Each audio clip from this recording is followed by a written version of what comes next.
Good morning, good morning, good morning, everyone. You guys had a fantastic evening and a fantastic night's rest. I'm trying to get through my breakfast. It's these burritos.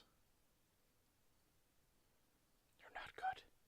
They're not good. Not at all. Not at all. They are pure paste. I don't even taste any meat in this. I don't taste any meat in this at all.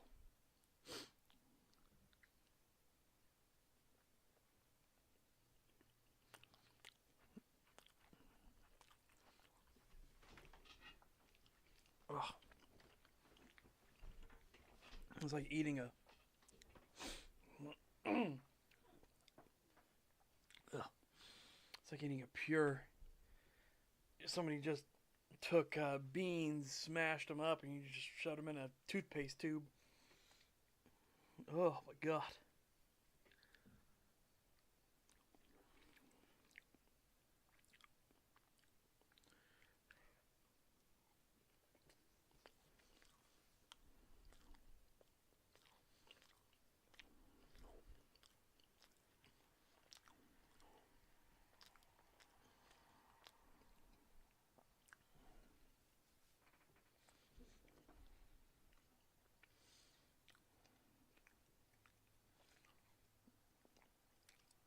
Oh my god. Ugh.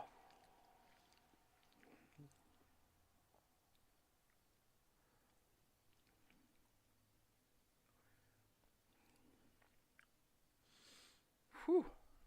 Alrighty.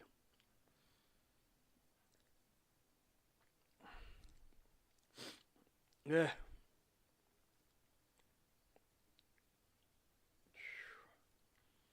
Alright, so case number 3. I did a bit more writing, but I haven't gotten much done. I feel I'm going to have to put a pin in a couple spots. Like here, I don't want the car chase to be that, like... Because the point is not the car chase, right? Because she realizes pretty quickly, well, if all of our cars are hooked up with the NDA, like, network system, we have lights and sirens on these cars, they're unmarked, how likely is it that there's a tracker in here?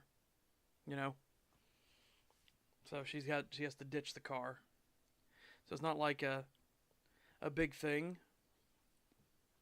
I don't know. I'm just getting worried about all this stuff because we're getting closer and closer to wrapping up.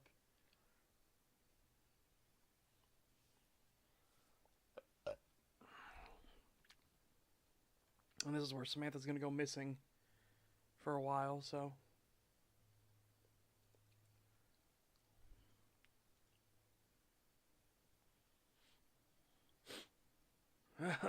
Okay. Okay, let's get to it, shall we?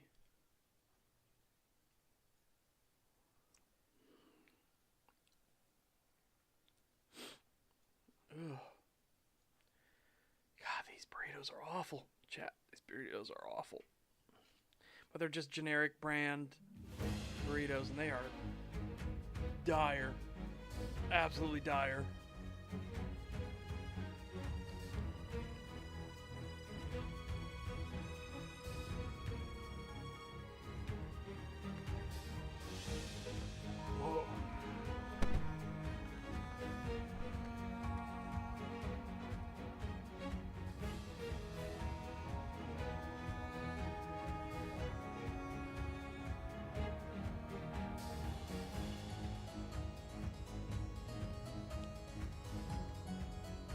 I also want to point out something here.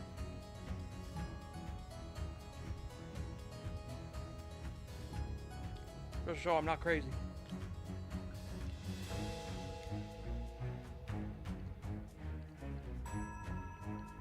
I don't think she's purple.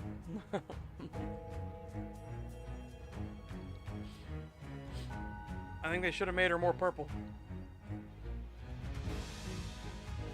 Remember, the kid said she had purple fur.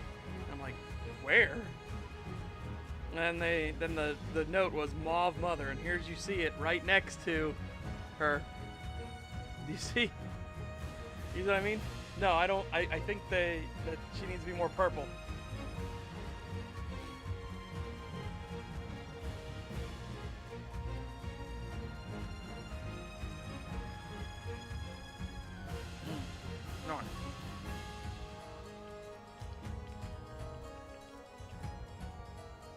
Oh my god.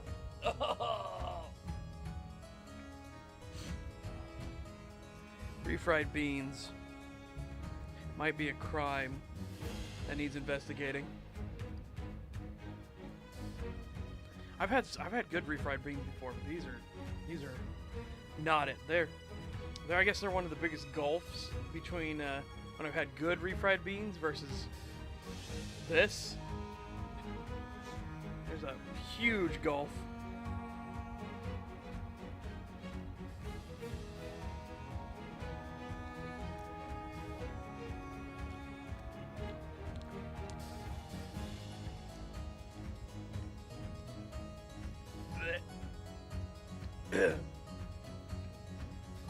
Morning, Threadnut. Or I guess it'd be afternoon for you.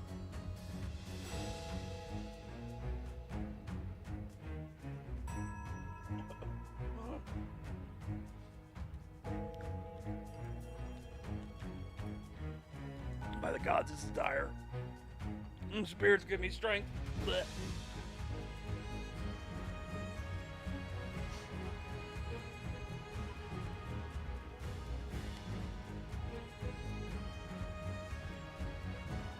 We're almost done.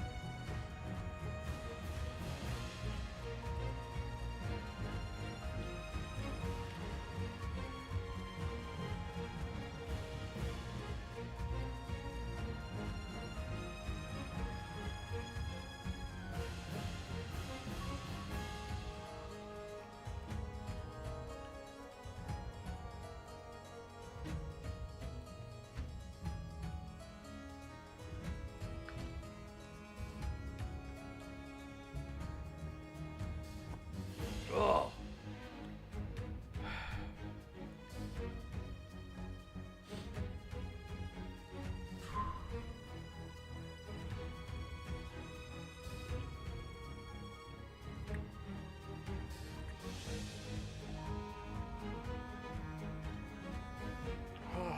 Once we got to listen to this banger music some more.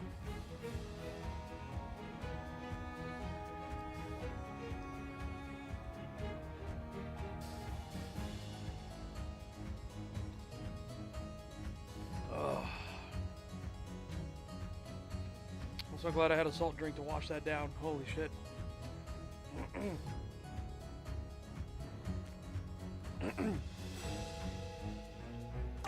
Alright. Death upon the air.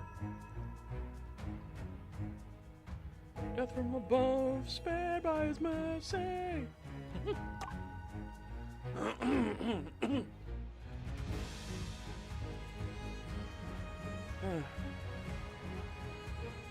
Penny, stop. You're stuck in a lane again.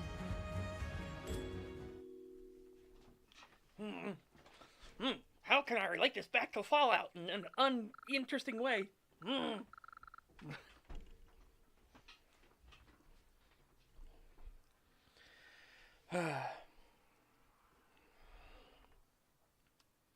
don't know what choice to give them, so we'll just do a thing because we don't know who's who, right?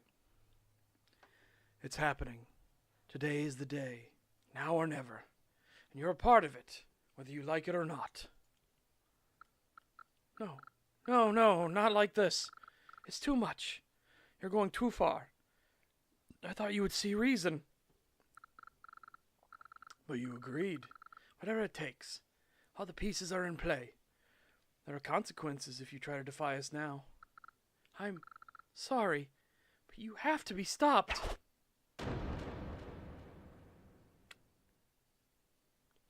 Oh, I don't know. I didn't really give a shit.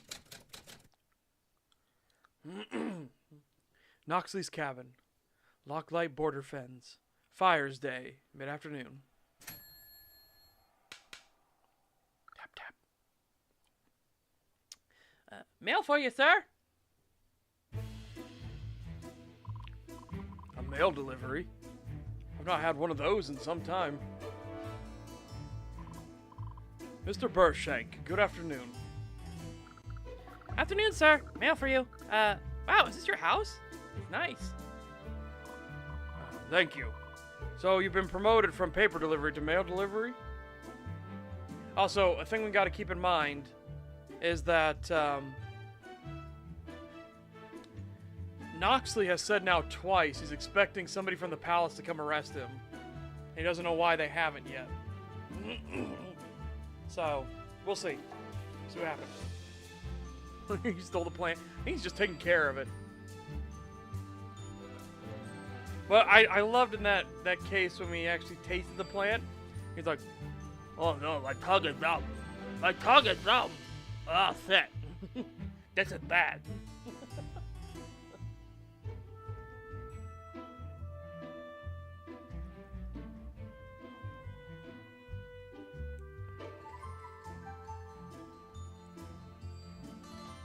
We actually talked about him the other day, Threadnought,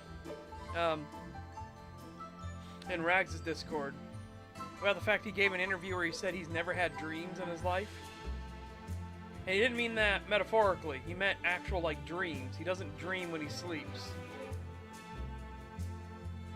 And I was like, I would like to put forth, once again, that these people aren't people. They're, like, half-cooked. They came out of the oven too early. They're not finished yet. They're like the reason why we have the fucking Uncanny Valley response. Yeah. But it just came up again because more of them came up with, like, there are these people that can't visualize things or have internal dialogues themselves. They can't work things through. They can't do the breakfast. It was because the breakfast question got asked to someone. And they literally did it. It's like, and it was Maxon on our server. He had asked somebody the breakfast question, and the person responded with, "Well, I did have breakfast. It's very nice that you're so concerned about my health. What about yours?" And they came in and were like, "Holy shit, it's real." And I'm like, "Yeah, it's real. What the fuck do you mean? These people are like skinwalkers."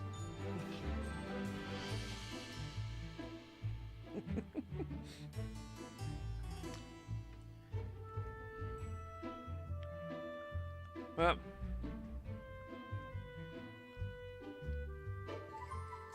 what was even funnier, well, at least I had a happy note on Kree's Discord. It was in the gaming channel for some reason, but I got to watch Antifa get their ass kicked by a bunch of Australian patriots. That was nice.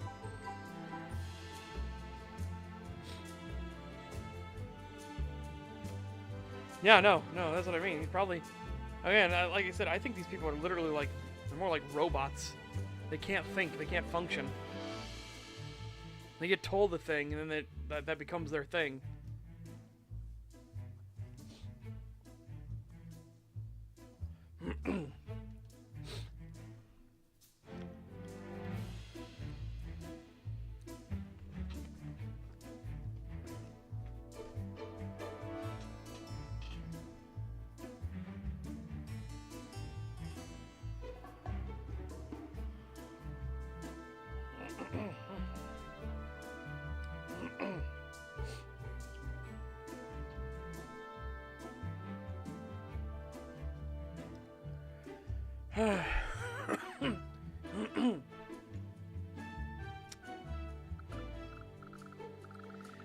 Yes, sir.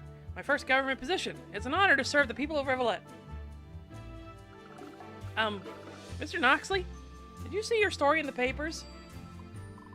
No. I haven't returned to the capital since we last spoke. Ah, I suspected as much. Mr. Underwood said I should bring you his copy, just in case you wanted to see.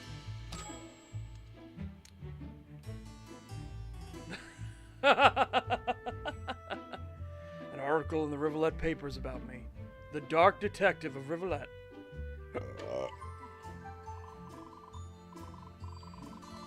The dashing dark detective of Roost Street. A mysterious vigilante brings law and order to the streets of Rivulet. Well, it's somewhat flattering, I suppose. And your letter, sir. Can't forget that. Thank you, Tim. Apologize for making you trudge this far out of town just for one delivery. It's no problem, sir. You're the last stop on my route, and Mr. Underwood told me how to find your address. Ah. In that case, please have a seat and rest your feet. I'd like to hear more about what you've been up to this week.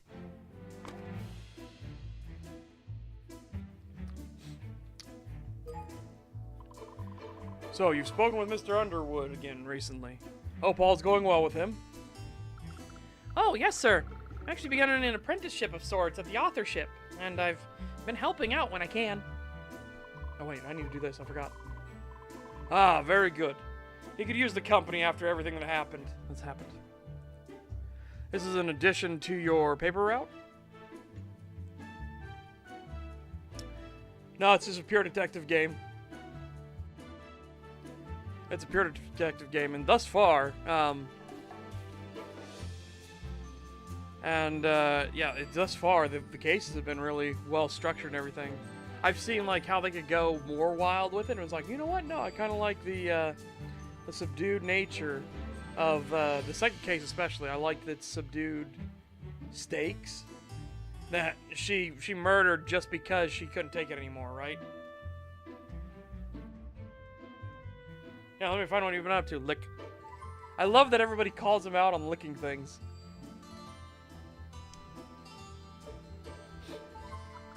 Yes, sir. Every day, if I could spare the time. He's such a kind man.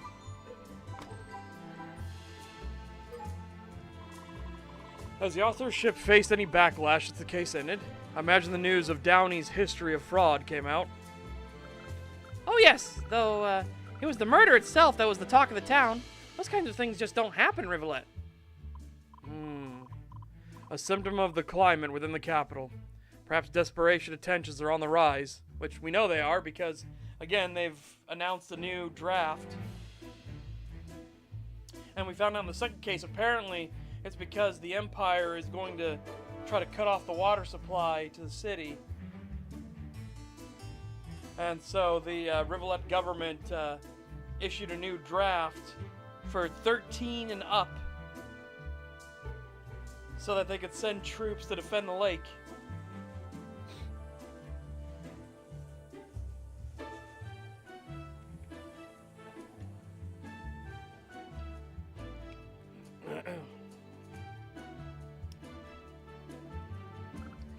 Goodness! Capital used to be such a safe place to live. I do hope the police are able to help. And we know that Tim can't because his left arm is buggered up. So he can't serve, so he can't be drafted.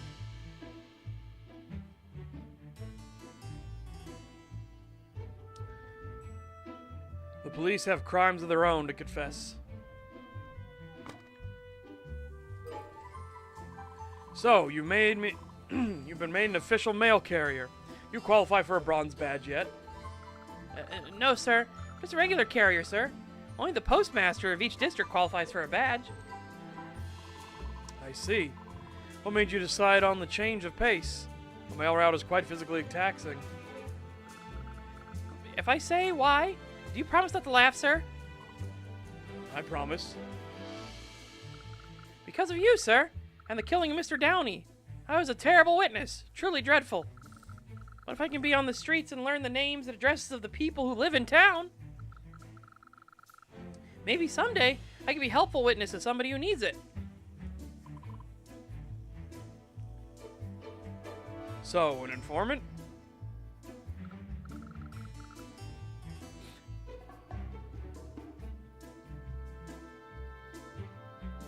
It's literally not ghastly. Well, if it would help an investigation like yours. But you were helpful. Once you finally told me the truth. Being at the right place and time is only half of it. I know. I was scared. I won't let it happen again. Ugh. Let's see, tried editing earlier. Knowing how people do it, both in the literal sense of how it works and how they don't go all falling down after 30 minutes of it.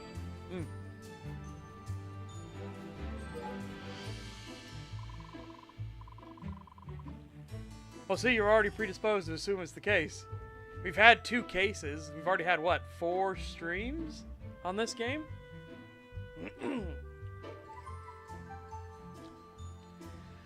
I suppose I procrastinated for long enough. Let's see what this letter holds for me for my near future. Mr. Seven Noxley, the esteemed Lord Fettifort requests your presence for tea at his estate, noon, this Salt's Day, week 51 of free year 49. Truly? That's tomorrow.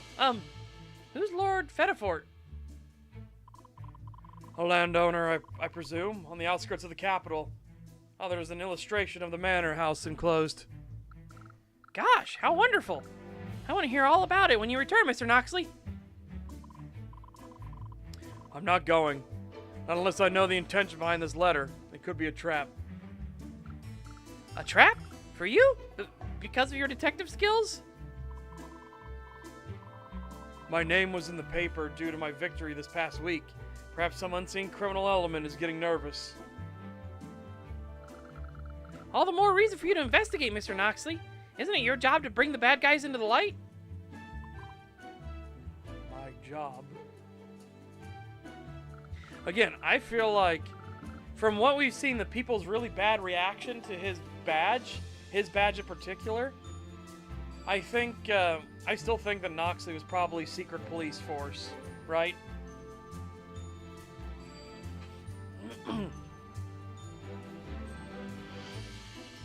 So this is just, again, this is us thinking things through, right? I think because of people's really bad reaction, especially the other police, right? When police see the badge, they get really fucking nervous. But I believe that Noxley was a secret police force, and he probably, because he's so dedicated to the truth, didn't toe the line.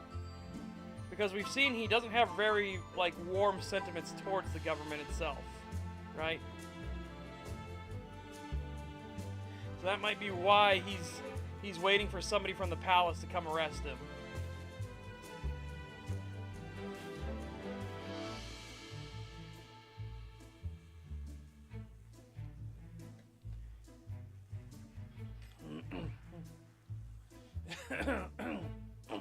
Oh, excuse me. So that's just, again, we don't know yet. Hopefully by the end of the game we'll understand why Noxley's worried about the palace coming to get him.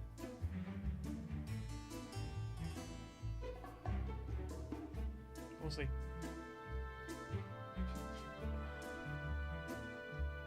Oh. This person has your address, Mr. Noxley. Really? Right as I started.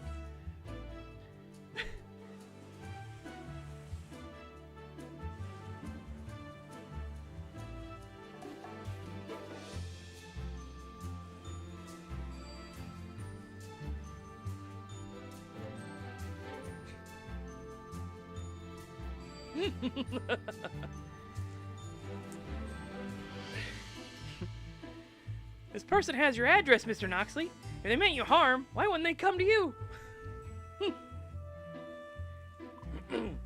True. I'm being paranoid for no reason. Thank you for bringing this to me, Mr. Burshank. So, that means you'll go?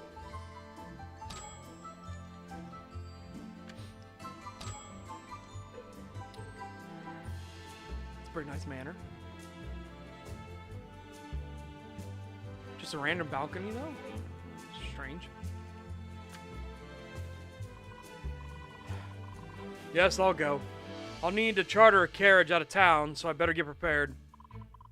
When I return, I shall tell you all about it. How wonderful! I'm free on Sun's Day, then. Should bring my notebook and badge, just in case this is a business call. Never a moment's rest in Rivulet. Oh, this is the first time we pulled back enough to see this.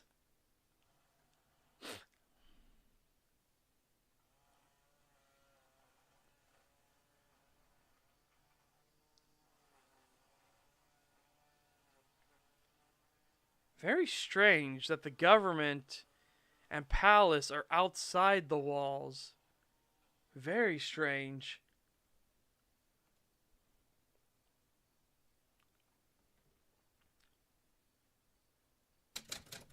Well, that's different.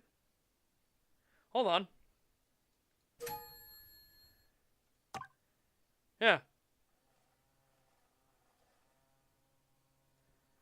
Okay, so first and foremost, hello. This certainly looks like the right place. It resembles the drawing, mostly. Now, how do I get inside?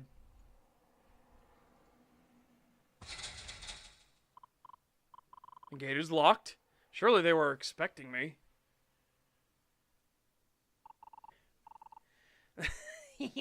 Alright, hold on. This is private property. State your business. Is he the gatekeeper? Sounds like he wasn't expecting any guests today. Well, if I want to be let inside, I suppose I need to demonstrate who I am.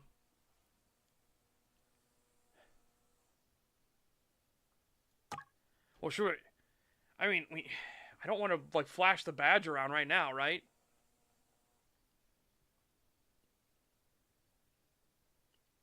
I feel like this is what we want to do.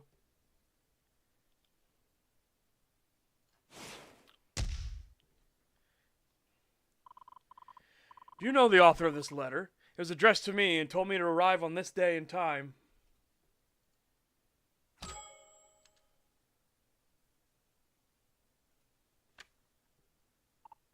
Huh. Fedifort gave you this? He mailed it to me, yes.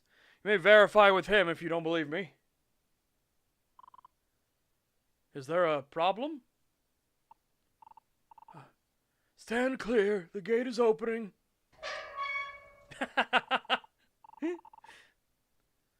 Lord Fedifort is a busy man. You may wait in the courtyard until called.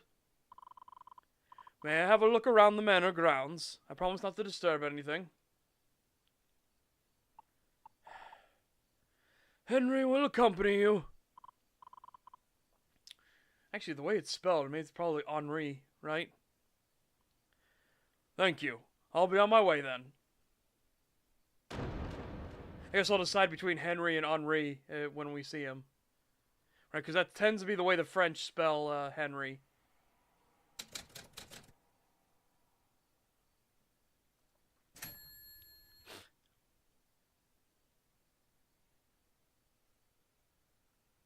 What? Little bitty dude. Alright. Let's do Henri. Are you Henri? I was told to come find you. I have an appointment with Lord Fedifort today. Wait. How do we make this sound? Yes. I am Henri Lightcaster, assistant to Lord Fedifort, yes. You are a miasma dragon. That's right. I appreciate you using the correct term. You don't need a gas mask around me. I'm non-toxic. No, this estate has a mine, a coal mine. This is for my protection. From dust, soot, yes. Hi, Pip. Coal mining? That explains a great deal. Very lucrative trade this close to the capital. Is something the matter? No, of course not. I was not expecting any more guests today. That is all, yes.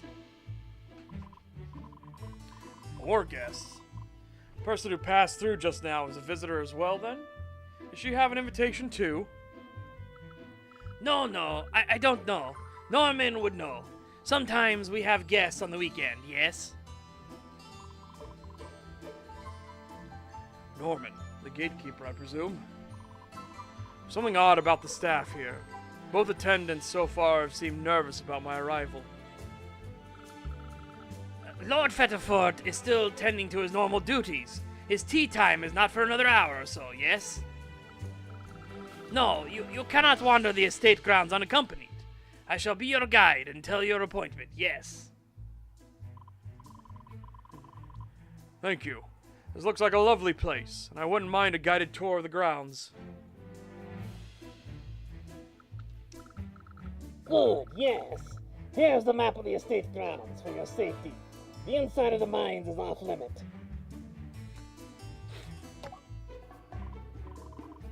Of course. Does a mine operate every day?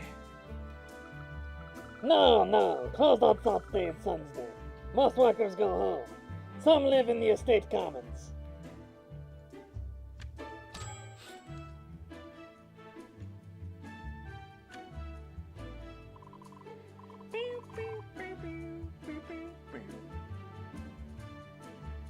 He's starting to open up to me. Now's my chance for a quick inspection of my new friend. It's time for the memes. A mouse, a few years younger than me. His expression is hard to read through the mask. Maybe that's the point. He's breathing softly through the ports on his mask. His breathing hitches nervously if I come too close. Perspiration, dirt, and coal dust permeate his clothing. There's something else. Something acrid on his gloves. Mr. Leicester, have you been handling any sort of chemicals recently? I can smell it on your clothes. Yes. Something from the mines, yes. Clothes washing happens at the end of the day. Yes. Apologies. Yep, time to look at all the shrubs and all the windows.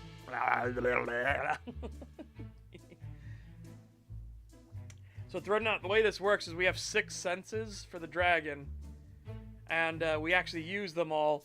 And people, like, I love people's reactions to lick. It's like, you just licked that desk. I did indeed. Was it tasty? Kind of stale wood.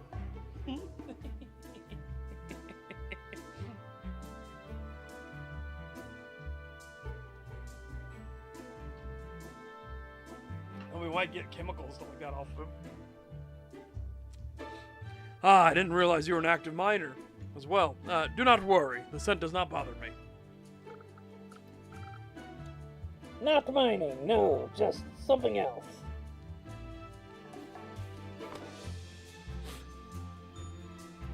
Here we go. A heavy, gritty layer of dirt and coal dust has worked its way into his clothing. His mask seems to be rubber and glass. He's not gonna... Henri's not gonna comment? I think he's just like stiff as a board, like, he's gonna eat me. Oh no, he's going to eat me. He feels strong and healthy. Clothing is thick and protective. He must be quite warm under all that.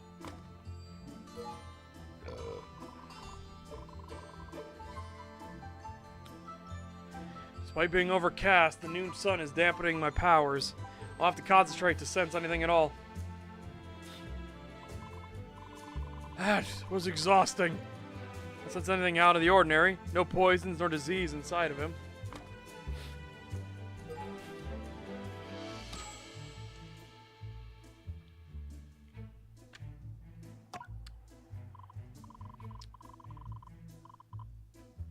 Oh, the private garden is labeled dangerous.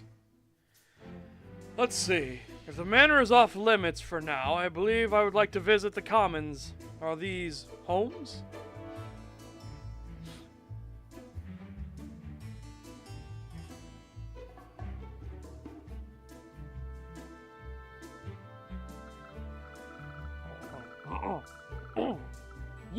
Yes. Cabins built for Lord Fortifet. Come. Some of the staff live here, including me and the Cantal family, yes. I see. Well, I shouldn't bother any families living here. Let us be on our way. So I'm going to say Lord Fettifort is dead.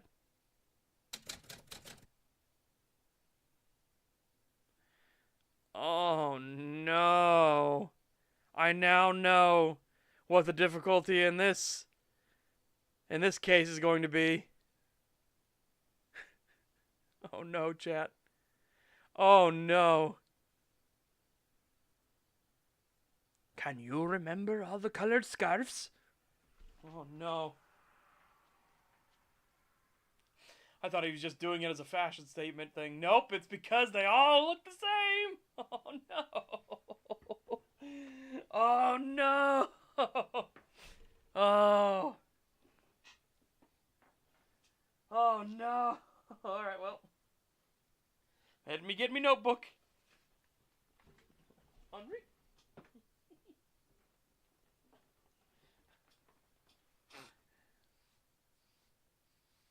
Yeah, exactly. They have different ones for now. And now we have to put together when they trade them off or when they leave one somewhere. Oh no.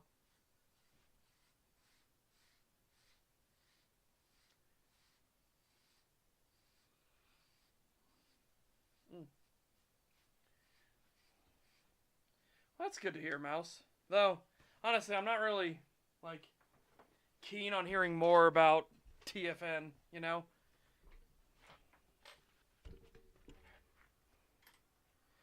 I was gonna let that be a chapter that closes.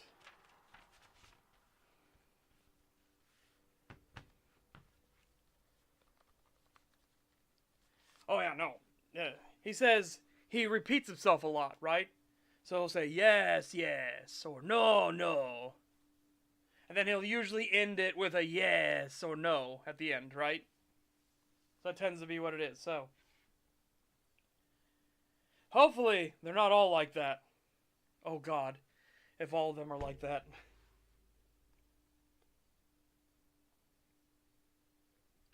Henri? Get the scarf color.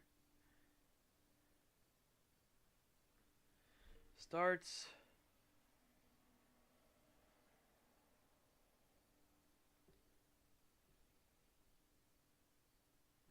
Art sentences with double yes or no ends with yes or no. Oh, did we get his eye color? Hold on. Hold on.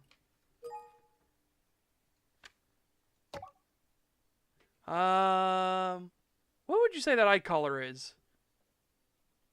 Is that orange like his eyes?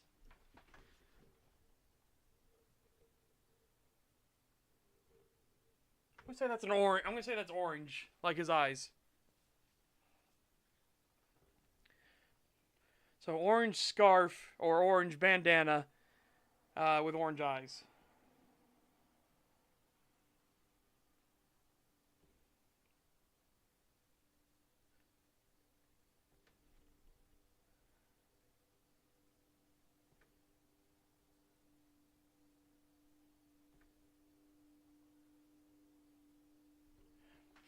You think that's brown?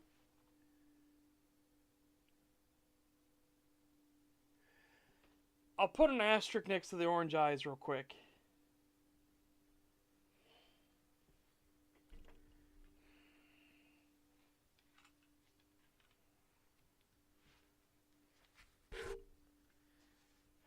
You already made the... You made the joke already, Benny. You don't need to keep circling back over it again. Judging by rewinding a bit, okay. Yeah. Hey, again, this is super small. Let me know what it looks like in the rewind.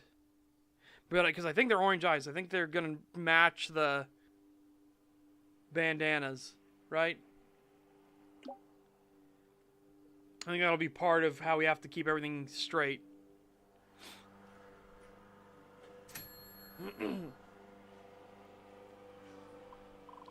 Ah, fellow miners. Did not think the mine was operational today.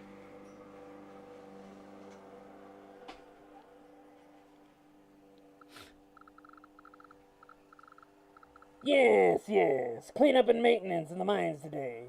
These are the Cartel siblings, Davy, Mavy, and Cavy. Oh.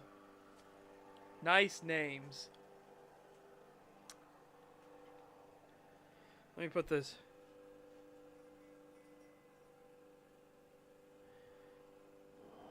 Okay.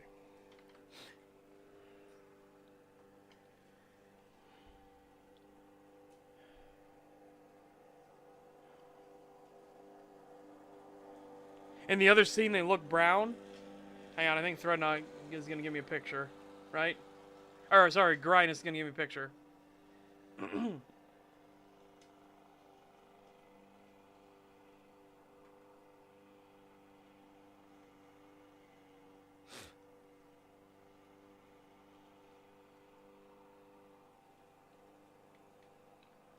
Or Hell's Dragoon, if you want to give a picture, you can. Game discussion, here we go. Man, they really don't make it easy, do they? So, maybe I'll do orange or brown.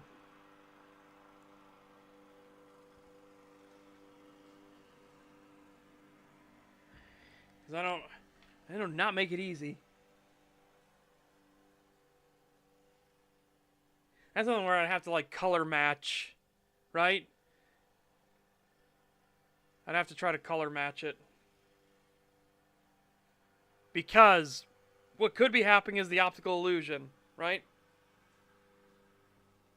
So there's an optical illusion where if you put a dark thing next to something and then you have a light thing next to something, for whatever reason, your brain will automatically assume that the color is different, closer to the light thing than it is the dark thing, right?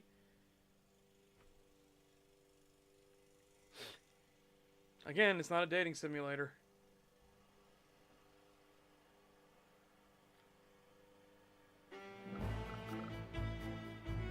Nope, they're all blue-eyed.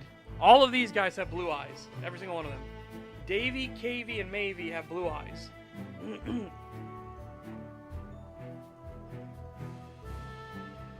Davy, blue scarf, blue eyes with a scar over his right eye.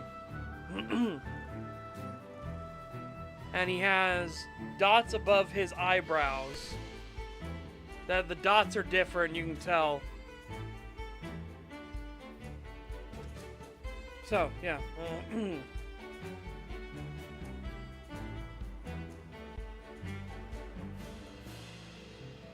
Blue scarf.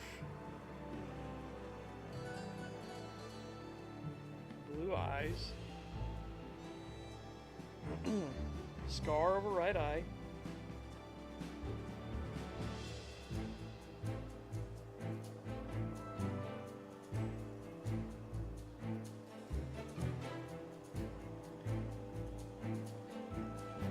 Light fur dots on eyebrows. I'll get that in a moment, Anti-Boy Scout.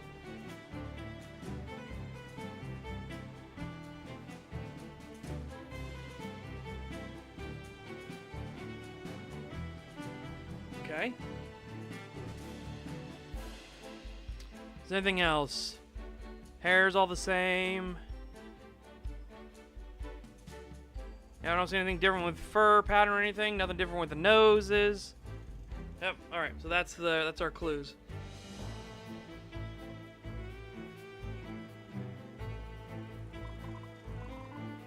Well, this also should help give notes, right?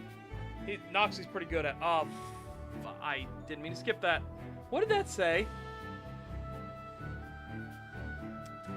What did that just say, chat? Wish I could go back.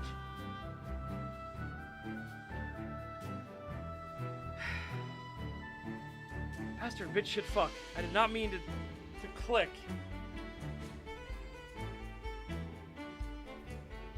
I'll just do what we got.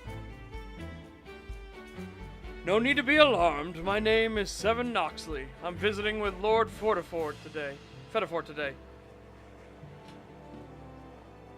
I did skip. Because I didn't say what the last panel was.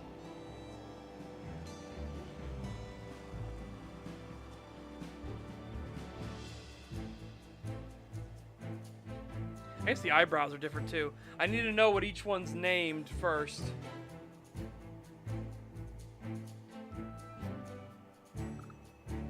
Visiting? More visitors! Exciting!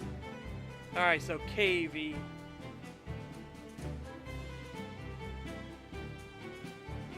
Blue, green scarf, blue eyes.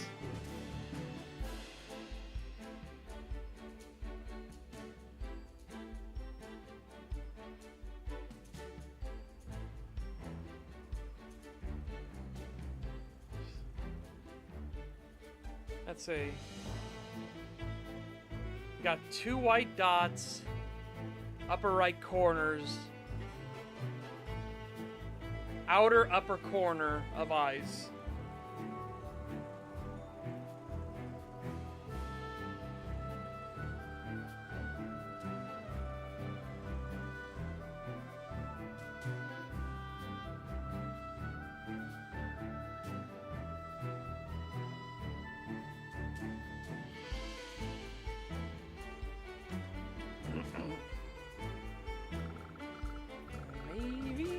These are the Cantels. I'm just going to put Cantel over here.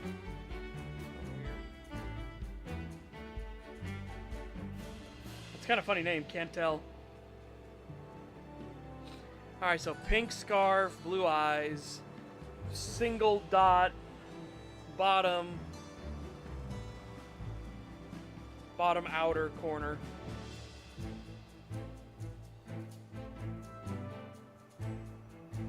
And the eyebrows are slightly more arched.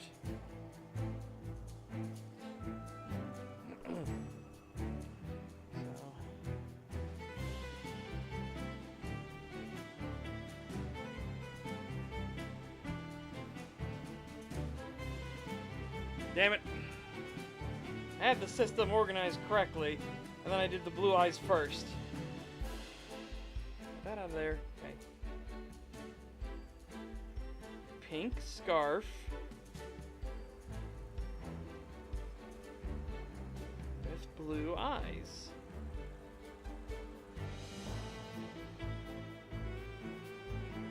And then one white dot.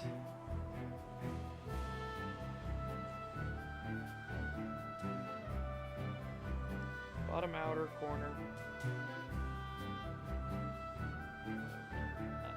Eyes. Alright. Cool. Yeah, it's a detective game. You should be writing notes. It's very nice to meet you, Mr. Noxley. We finished recovering the tools from the mines, Henri. Yep, just taking a break until after lunchtime now. Lunch! My favorite. That's right, Cavey. You did good today. Matey, yes. You and Cavey are finished for today. Have a nice meal, yes.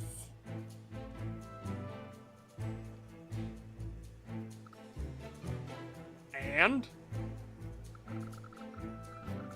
And I'm showing Mr. Noxley around, yes. He'll be joining Lord Fetterfort for tea, yes.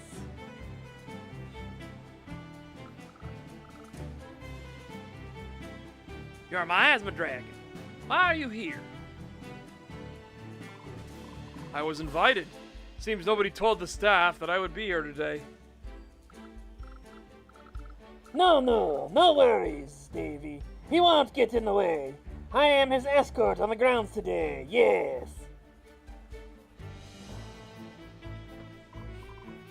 These mice seem afraid of me. Perhaps I can allay their fears by answering some of their questions.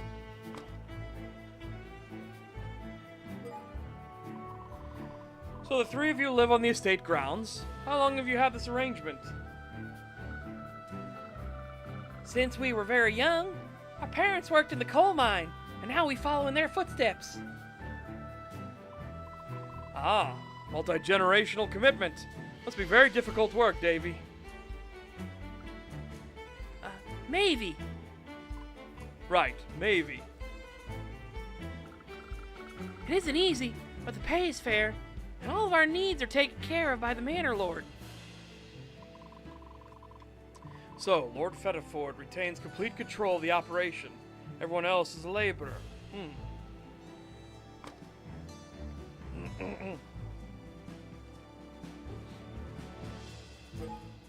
Rude. Miasma dragons can do things. Unnatural things. That's what the stories say. On the contrary, Davy.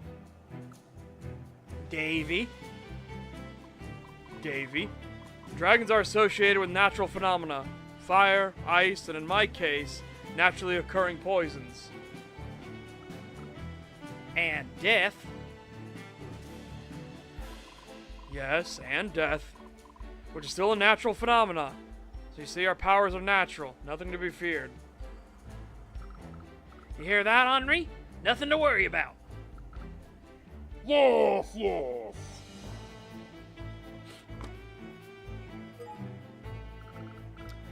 You came from the capital, didn't you? How is life in the big city?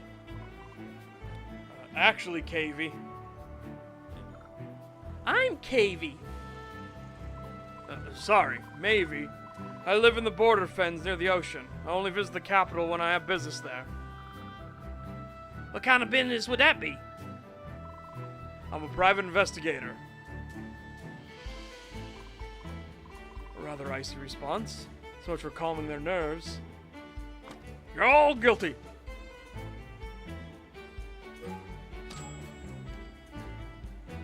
Yeah, see, this is what it does for us, right?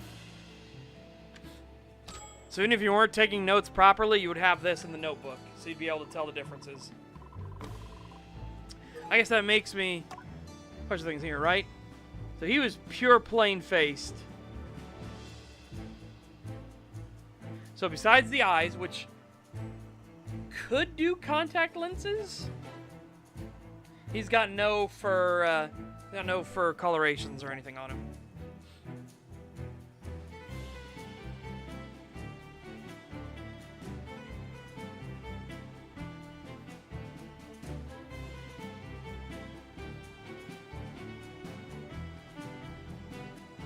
We're on this side of the grounds. I do want to kind of visit the gardens, though.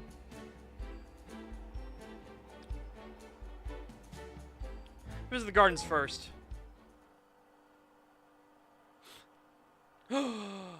Lestrade, what are you doing here?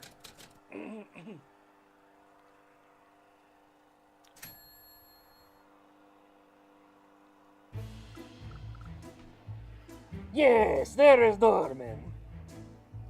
We don't know yet. We're waiting. Right? That's right. He opened the gate for me earlier. Is he a gardener? Mr. Beaufort is the groundskeeper, yes. He was taking care of the estates as the days of the Revolution.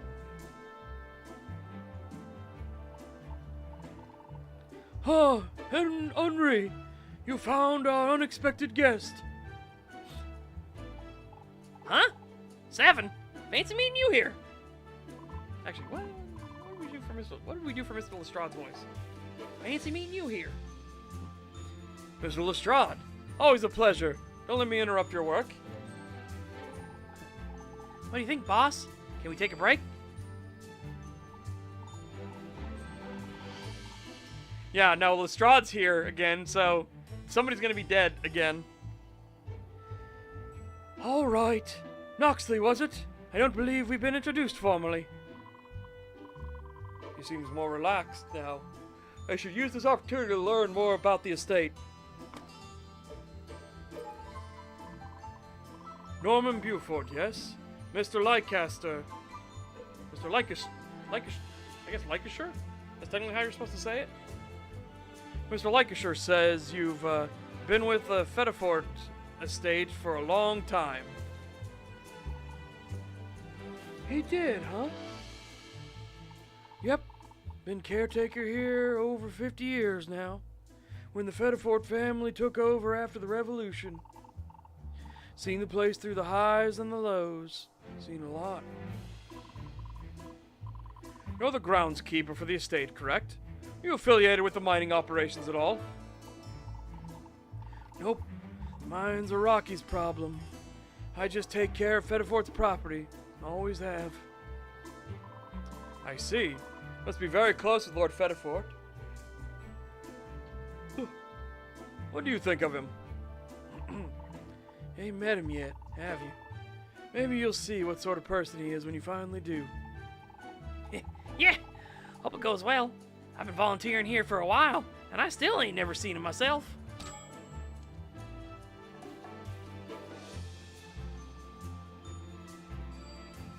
Did you just freshly paint the fence on our son?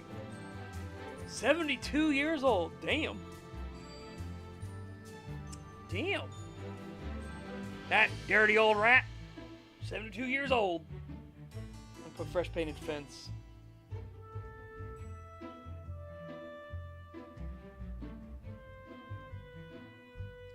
Fence.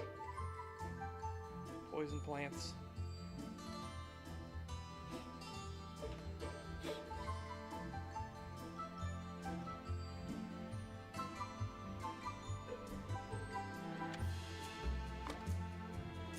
Where do you see? You said sniped, but I assume you mean snipped? Was it here in the background I didn't notice?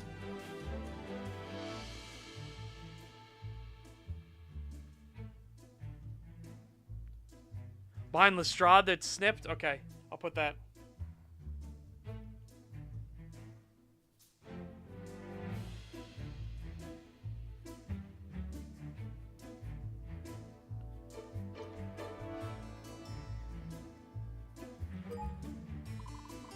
I'd like to know more about the history of the estate, if you do not mind. House is probably 100 years old. Was abandoned before the Federforts moved in and renovated. They were placed here by the first Chancellor of Revelette. When land was being divided up after the Revolution. Similar to the Thornroth family, then. Though I've not heard the name Federfort before. Fall from grace? Soon after, coal was discovered in the mountain next to the property. Made the Federforts extremely wealthy. Accidental discovery. Yes, sir. One of the first in Rivulet. Nowadays, they send mined coal directly to the government district. When the Platts learned there was coal in these mountains, they started their land grab against the Fellfather Empire. You call it a land grab? That's what it is, ain't it? I hear there's another one starting next week. Another draft of soldiers. That's correct. They're trying to grab the lake. Now, they claim it's because the Empire wants to cut off the water supply to the city, but we don't know if that's true or not, right? And we know this government is not very transparent. This government seems very authoritarian.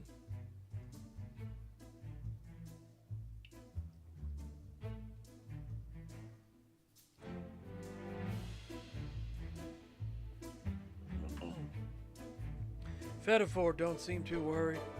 Sometimes I wonder what's going on inside that head of his.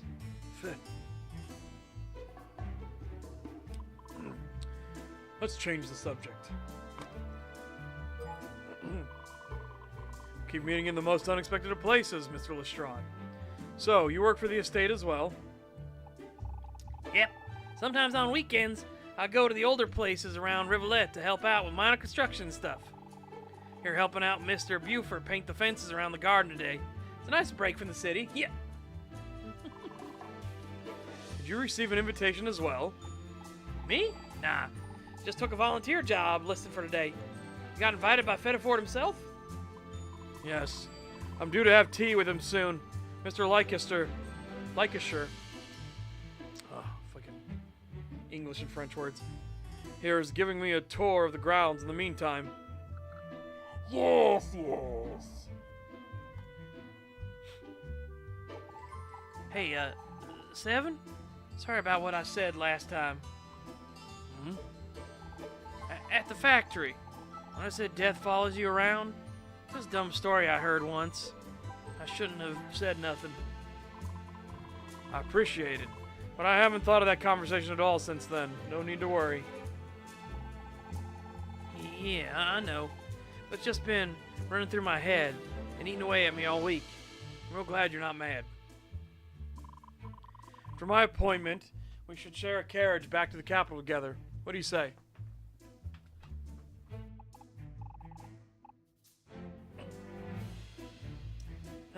Sure. My work ought to be done by then. Thanks.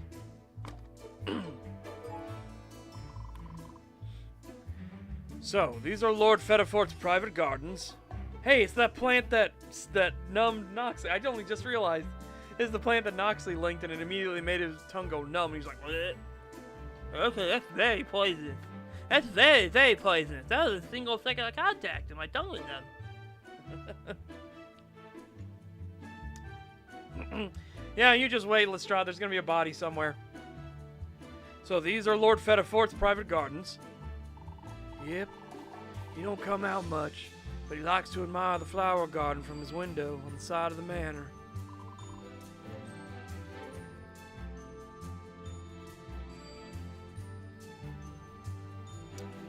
What sort of things does he grow? Ornamental heirloom plants in this section. Private section, well. A private garden? Oxley, take your head and do this.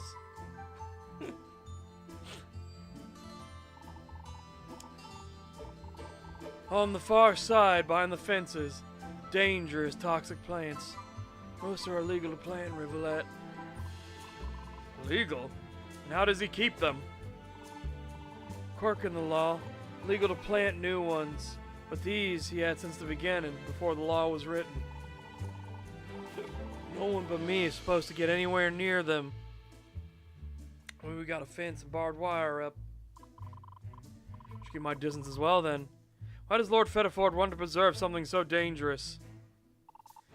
It'll make more sense once you've met him. Yep. Yes, maybe. I have met him and I still don't understand. Nasty plants. Deadly. Yes.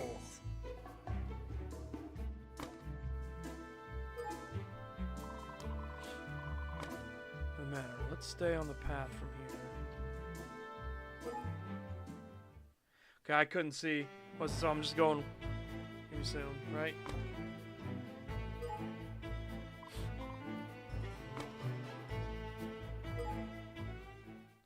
Let's head to the workshop and see what we see. I assume that's the mask that he's wearing right now. They took all their masks off. Just a moment, Mr. Noxley. Yes. I must switch my mask for my clean one. The filters should be dry by now. Ah, I see. You wash the used mask and put on another one while it's drying. How often do you make this exchange? Every hour, yes. Even though I'm not a miner, the filters do still get clogged with coal dust and dirt, yes. I have asthma, yes. Very sensitive to dust on dry days. Hope it will finally rain this afternoon, yes. Wait. You're hoping for rain, probably because there's a noxious chemical that's been released, right? And then we're going to find a dead body that's been asphyxiated. Right? Ah, take your time then. I won't touch anything. I'll just lick it. Wait, someone's here. Yes? Are you certain? My heightened dragon senses tell me everything. I can smell where they pass through. Hear them breathing. Come out, please. You cannot hide from me. I assure you that you have nothing to fear. All right, you caught me fair and square. I always heard dragons were good at hunting. Yeah, apparently they're very vicious, too. Which is why the government wants to use them on the front lines so much. Because they're incredibly fucking vicious. You heard correctly. Now about your skulking.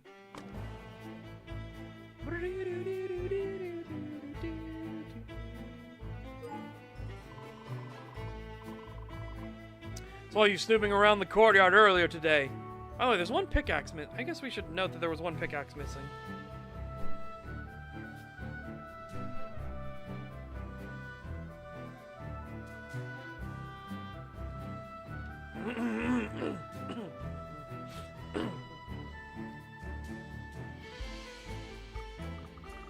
Hang on. I take umbrage to that word. I don't snoop. Got it? What would you call it?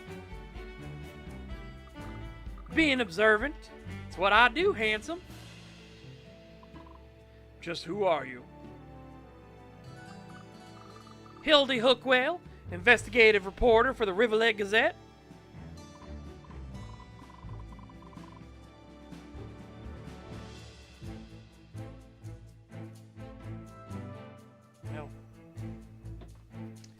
Well, I assume the mask was his that he's saying, because he says he switches them out all the time, right? He says he switches them out every hour. That's incredible paranoia. It's making me think that he released a chemical or something, right?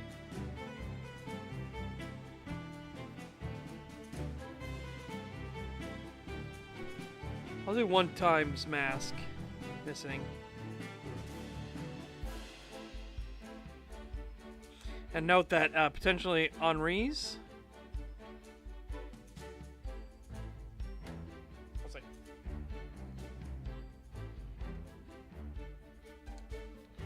A reporter? I see. Fortunately, I'm afraid I'm unfamiliar with this particular periodical. Yeah, well, the Rivulet Gazette is underground, way, way underground, where the honest truth lies buried. Deep enough to avoid the government's eyes, I assume. Right you are, Detective Knoxley. Ah, I see you've done your homework, Miss Hookwell. Poodle dog. Fucking poodle dogs. Hey, caught a lucky guess. Thought I saw your picture in the papers last week. Way more dashing in person, I gotta say. So, you're here to observe. I inquire about that. Depends. Mouse works here, don't he? I don't want to say something that'll get me thrown out. Henri? Let him go. You want to know what I'm doing here, right? I think we might be able to help each other out. I'm listening. I got this invitation to visit. Says I might be interested in something going on at the mines. I figure there's some kind of cover-up going on. Scandal, accidents, slipping safety standards, real blood and gut stuff. Charming. But why would Fetterford invite a reporter to publicly expose the happenings at his own business? Don't know. It's not signed or anything. It wasn't actually addressed to me, just to the office. Your underground newspaper has a public mailing address. More like a post office box for tips and the like.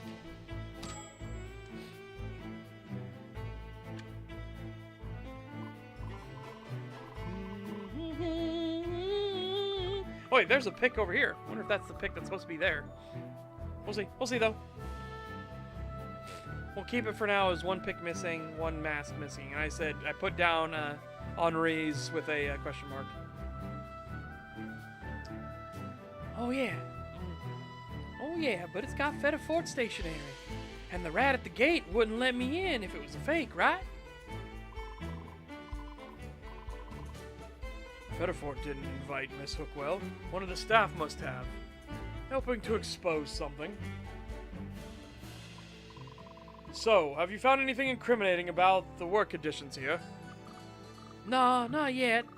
That coyote won't let me anywhere near the mines. I'm hoping you can be a nice distraction, Mr. Knoxley. I cannot make any promises. As far as I know, my time on the manor grounds will be short-lived. Why'd you get an invite anyway? Lord Fetterford has invited me for tea. Tea? That's it? I don't buy that for a heartbeat. Something else going on. I'm gonna find out what. Angie. She Angie. Again. Henri, you can come back now.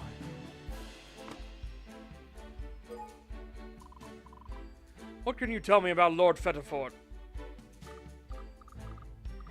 Not much. Legendary recluse, that guy is. Rumors say he ain't left the house in over a decade. Is that true? Henri, does he entertain guests often? No, not in a great while, sir. Though I was not aware he had sent an invitation for today, either. You talked to him, though, right, little guy? What's his deal? Yes, apologies. Lord Fetterford values his privacy. I must not speak of him so candidly. Well, that figures. Hey, handsome. After your little tea break, you gotta give me an exclusive interview. Got it? I'll see what I can do for you, Miss Hookwell.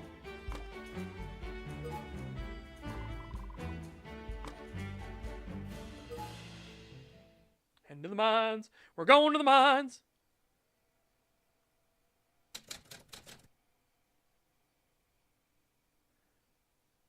Government Inspector Toolbox.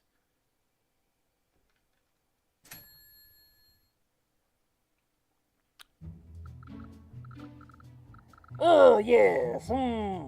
Foreman Stoker is still here, and he's brought Nev with him, yes.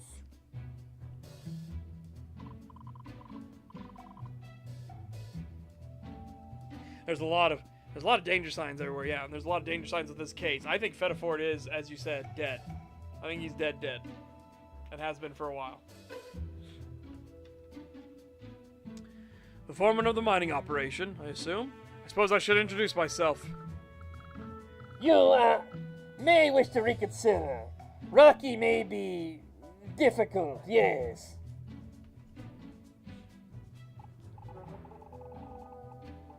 Henri, what'd I tell you about bringing home every dragon you found out in the woods, huh? Rocky, shh. He might hear. So what? Hope he does hear. What's he gonna do, breathe fire at me? That's an old superstition, I assure you. Yeah, I know that. So what do you want? I'm busy here. This is Mr. Knoxley. He's a guest of Lord Fetterford today. Please show him common decency, yes? Thank you, Henri. This coyote's a real firebrand. So, Mr. Stoker, you run the... Mr. Stoker. So, Mr. Stoker, you run the mining operation. Must be quite the responsibility. Sure do. Norm runs the outside, and I run the inside. Labor, logistics, equipment, discovery, it's all on me. How long have you been a foreman of the Fetterfort mining operation? Been here about 10 years, right after I came home from military service. Not that you'd know anything about that.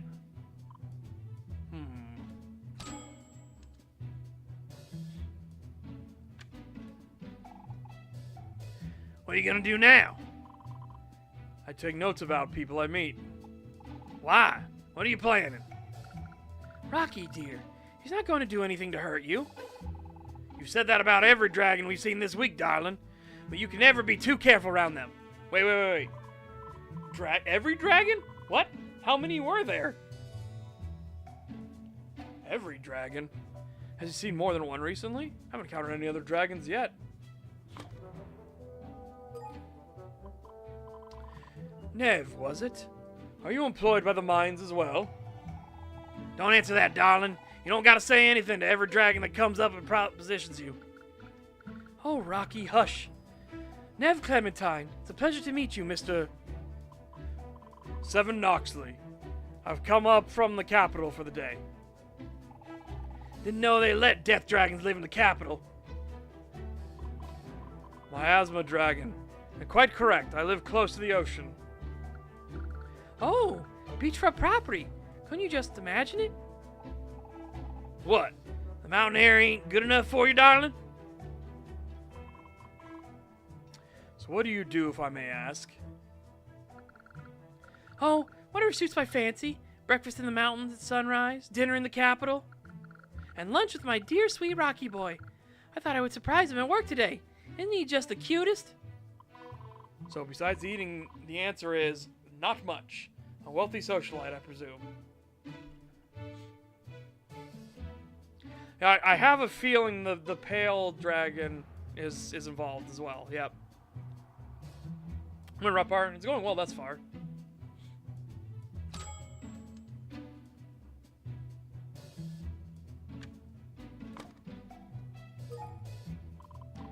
What do you think of the Fetterfort Manor? Do you live on the grounds? Nah, I should though. Should be me and my darling living in that big house. I'm the reason this place stays afloat. I mean, I outrank everybody outside the Chancellor's Palace. I could evict old Fetterfort myself anytime I want. Oh, don't say that, Rocky. Your little cabin is so cute. Did he say outranks? So, you're an employee of the Rivulet government. You mentioned having a rank. Nope, might as well be. Told him I'd sweeten the deal from this operation in exchange for a star. Not just any star, though. Want my name in the books. That's how you live forever, you know? Being a part of history. And what star rank are you? That's right, you recognize it? One of the 4 original Rivulet stars of the Revolution. Platinum. You're looking at a coyote who's 3rd in line for the Chancellor's seat. How do you like me now? Not possible. Not only does he outrank me, he's part of the line of succession? Ha ha ha ha! Impressed with this baby? I can go anywhere in Rivulet, all the way up to the Chancellor's bedroom. Isn't it wonderful? Rocky takes me traveling all over the country. I even got to meet the Chancellor himself. Yep, all the work gets a mite tiring, but the Chancellor wants coal, and I want my star, so here I am. Soon as old Fettifort croaks, we're taking the manor for ourselves. Then we'll settle down, maybe have a couple kids. Said he's 3rd in line. Must have been a favor done to keep him happy and keep the coal flowing. Notice you don't think too highly of dragons. When it's something to offend. Dragons are beasts. Came crawling out of the muck one day and decided they want to be people too, but they're not. Excuse me? It's true, sorry. You might have learned to walk upright, wear clothes, and talk like we do, but you're not us. You're cursed. Useful fodder for the military once you're tamed, but that's all. Rocky, dear, not this again. You'll get all shouty. Somebody's got to say it. Dragons are dangerous. They should go back in the woods, away from us civil folk. Well, fortunately for you, I shall, in fact, be returning to the woods as soon as my business here is finished. Oh no, he's on his racist tirade again. Do you actually live in the woods? How interesting. He's messing with us, darling. Don't pay him no mind. No, I wasn't.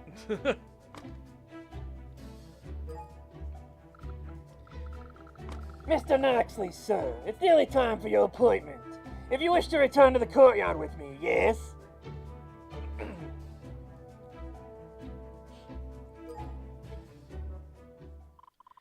Thank you, Mr. Leicester. Leicester? Ah, English and French names. I hate them. Let us return to the courtyard. Good, yes. I shall round up the other visitors and ask them to join us in the courtyard, yes. Like, other visitors? I thought there was only one. We're gonna find out it's not just the reporter lady with me?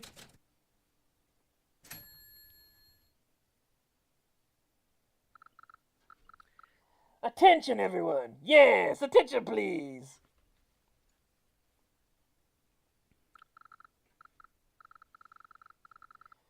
Is this all our guests? Yes, good. Lord Fettifort will be making an appearance after he concludes his appointment. Please remain in the courtyard if you would like a chance to meet him. This is an exclusive opportunity, yes. Getting to meet the big guy himself. Hot dog. I heard he never shows his face to anybody. I sure ain't never met him. I'm in. We had a voice for Lestrade, and I can't remember what it is. I sure ain't never met him. I'm in. No. Yeah, I feel like we had a little more goofy. I sure ain't never met him. I'm in. This could be fun. I've always been curious about him. Oh, but where's Rocky? You should introduce me. True, Mr. Stoker isn't here. Must have unfinished business at the mines. The staff are absent as well. Yes, good. Mr. Knoxley.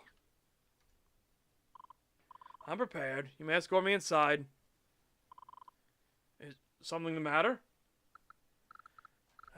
No, it's time, yes. Inside, please. He waits up the stairs in the parlor room. He's fucking super dead. He's gonna be so fucking super dead, isn't he?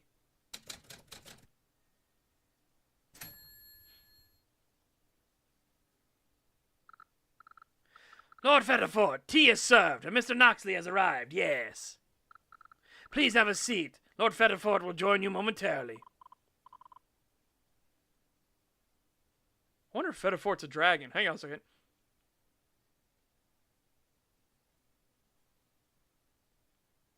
Lester? Oh my god. Henri Lester. Granted, remember how Dunkirk is spelled in French? Dunkerque. Dunkerque. How does Dunkerque make Dunkirk? Bastards. Thank you, Henri. Are you joining us? No, I must be on my way. It's rather dark in here. Perhaps I should help with the candles. Wait, what if Fetterfort's a miasma dragon as well? Hold on.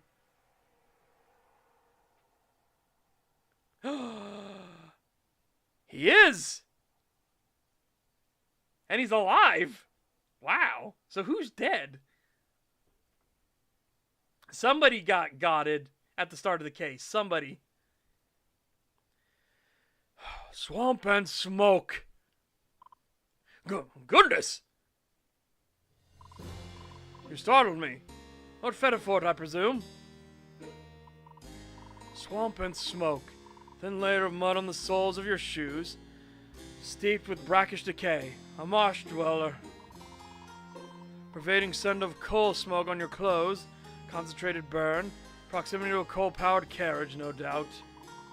The scent of dracolate candy. Quite addictive to our kind.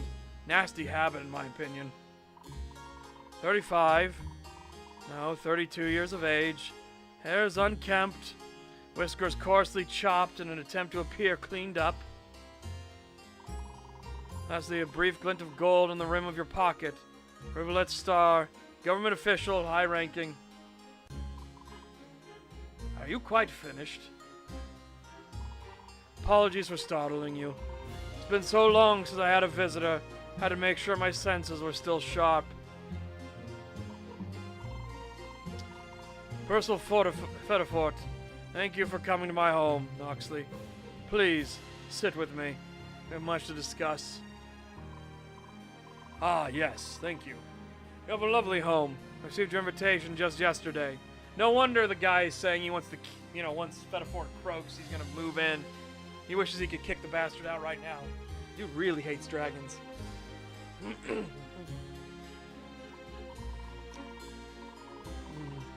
Henri normally handles my mail, incoming and outgoing. I had to send this one myself, which took some time. Henri normally sends and receives his correspondence. That's weird.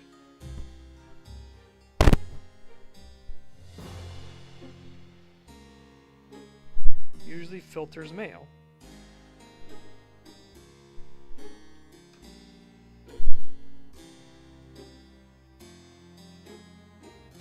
Well, this is the study. We're not near the balcony. Well, maybe that's why the balcony is covered, because the rumors of miasma dragons.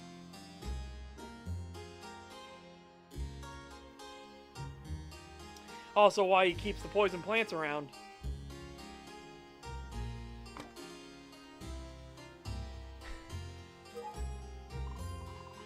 The dim light and the extreme preference for privacy. I should have known you were a fellow miasma dragon. When I saw the papers about a dragon investigating a murder case, I knew it had to be one of our kind. Ah, the lithograph wasn't colored. You could have no way of knowing if I was green of scale. I may ask, how'd you obtain my home address? I knew it had to be a parcel close to the capital, but not within. Someplace secluded and dark, comfortable to a miasma dragon. An educated guess, then. Was it important to speak with a miasma dragon? For a while, I thought this may be a trap. Utmost importance. Only a fellow who's green of scale could understand. Have you ever met another miasma dragon? Actually, no. Everything I know I either learned in schooling or I figured out on my own. They're quite rare, as you can imagine. Your parents try to suppress your powers. Now, that is quite common.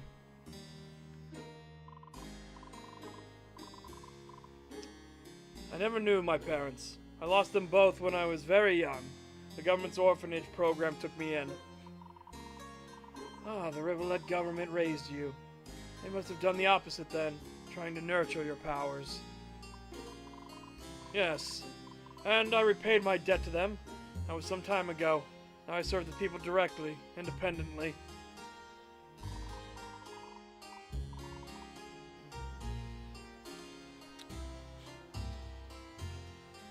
You act on behalf of those who are disgusted by your very nature. I was the same way once.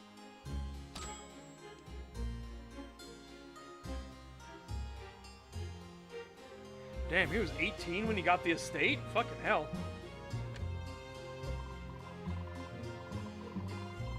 Observant, knowledgeable, and aware of his powers.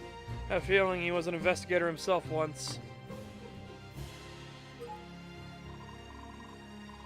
A lord of the lands is close to the capital. You must have quite a story to tell, Fetterfort. Tell me, Noxley, what is your knowledge of the Revolution, outside of what the government taught you? Admittedly lacking. No, the capital declared itself an independent city-state from the Fellfather Empire 50 years ago. I recently learned that coal was discovered in this mountain range, and that may have driven the border expansion.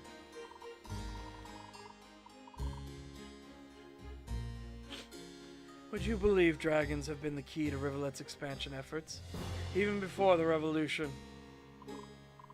Yes, I know. They're dropped regularly for their control over magic. Formidable warriors in combat. Ah, yes. So for the pale dragons who have no magic, and us, you know why we don't qualify? I was told our natural odor is demoralizing to other troops, that the miasma we carry is a vector for disease to spread. What if I told you that during the first revolution, miasma dragons were drafted alongside the rest? Always suspected as much. Seems a dragon who can wield poisonous materials would be a valuable combatant. So what actually happened? It was a mistake that historians have done well to conceal. It has to do with our magical sensitivity to death. Death echoes. I've sensed a few in my time. And you're aware. The buzzing, the burning sensation. The way it will overtake all your senses if you allow it to. Now imagine 50 death echoes in your proximity. Imagine 100. Imagine an entire battlefield. You don't mean. That's right. The revolution was a bloody battle. The miasma dragons were at the front lines of the slaughter. All those deaths all around, it made them go berserk. Consumed by madness, terror, unable to sense anything else. The miasma dragons became like feral animals once more. They lashed out, attacked anything and everything that moved. I should know, I was among them. I was the first and last time that miasma dragons were allowed to serve in the Rivulet military. What? You seem to have made it out unscathed. Is this how you came to be the lord of this manor? After the revolt, the lands surrounding Rivulet were divided up among the ruling families at the time. Less valuable lands went to the dragon families to encourage them to settle and reproduce, to make more soldiers. And the least valuable lands went to the miasma dragons, the swamps and the mountains, to keep us secluded. If they had known we were sitting on a mountain full of coal, they probably would have reconsidered.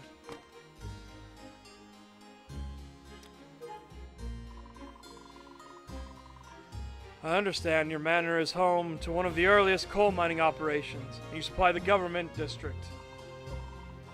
Yes, not just the government, but the Chancellor's Palace directly, due to its proximity to the mountain road.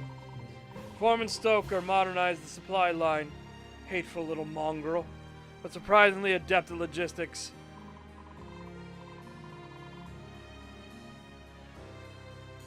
Rivulet is small. Rivulet is small. despite its industrialization.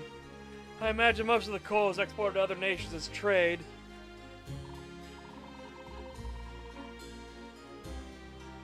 Quite correct.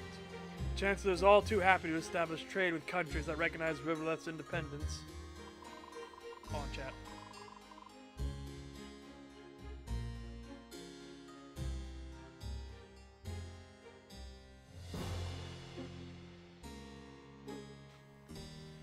So, it's stoking the Chancellor's ego, essentially.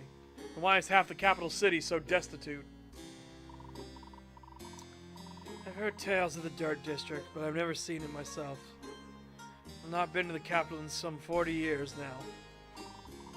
Perhaps the Chancellor knows to keep his subjects wanting for more. Give them enough to survive, and that's all. Keep them housed and fed at a minimum. Keep the supply of soldiers coming while the borders expand northward. A disturbing thought, but not one that hasn't crossed my mind before. I wash my hands of aiding the government. And yet, you carry a gold star upon you even now. You're going to want it, or you, back eventually. Speaking of which, I've noticed several of your laborers likely qualify for the draft. The deadline is next week. And it is their duty to serve. I'll not shelter them when the enforcers come looking for delinquents. You won't protect your workforce? Noxley, I just see it my way. I have a precious resource the government wants, and they're willing to pay me for it. If I give them any excuse, show any kind of defiance, what's to stop them from taking this land for themselves? I suppose it is a small miracle they haven't done so already. Perhaps you could tell them the necessity of your workforce. Soundly denied already. I sent a letter. Their response was to find more laborers who have already served. That is indeed a tight spot. Surely your laborers will be understanding that you tried to reason with the government. They do not know other than Henri. He is the one who brings my mail, so he would have seen it first. Don't know how to tell them, so I'll let the enforcers do it for me instead.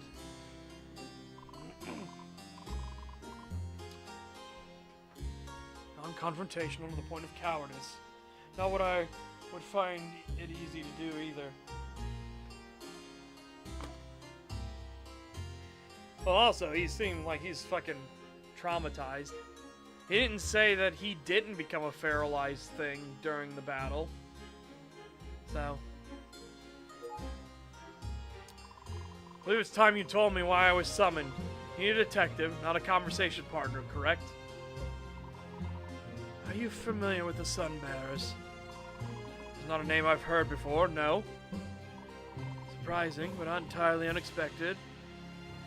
First, I need to tell you a story. You familiar with the moon? I believe so. Second sun that is said to shine at night.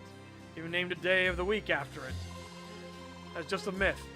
Tale to give hope to children. Metaphor for finding guidance where you least expect it. There's no moon? Oh.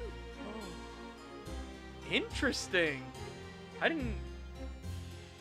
just assumed because it was all like coal, smoke, clogged and everything, right? That there was no moon. But if everybody out here in the countryside's like, yeah, there's no moon. Be like, there's no moon? That's interesting.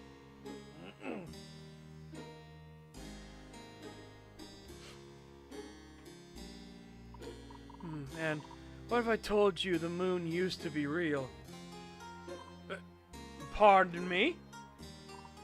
It's true. There is evidence. Ancient illustrations. Even history itself was affected by the moon. And along with the moon were lunar dragons. Uh-oh. Uh-oh.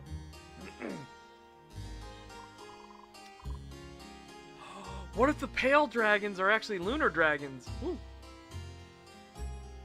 Dragons who could control the moon? Ridiculous. Not exactly. Rather, the light of the moon empowered them. They terrorized the night for centuries under the moon's glow. I've never heard of this before. So what happened to them? The same thing that's done to any threat that cannot be controlled. They were eradicated. But a strange thing happened. As they were linked to the moon, so too was the moon linked to them. Are you saying the moon disappeared? Indeed. As soon as the last lunar dragon met its end, the source of their power blinked from existence. Pardon me if I seem somewhat skeptical. Understandable.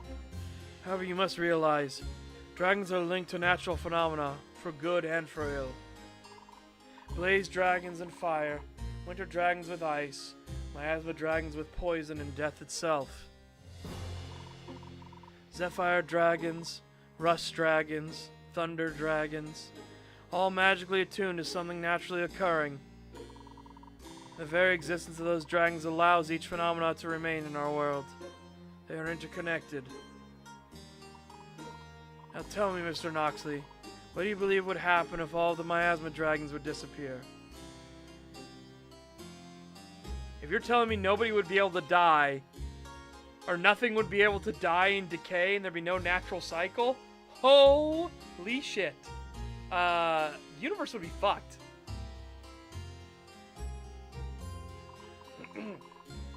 Are you saying death itself would vanish as well? Truly ridiculous notion, Lord Fetterfort. Perhaps.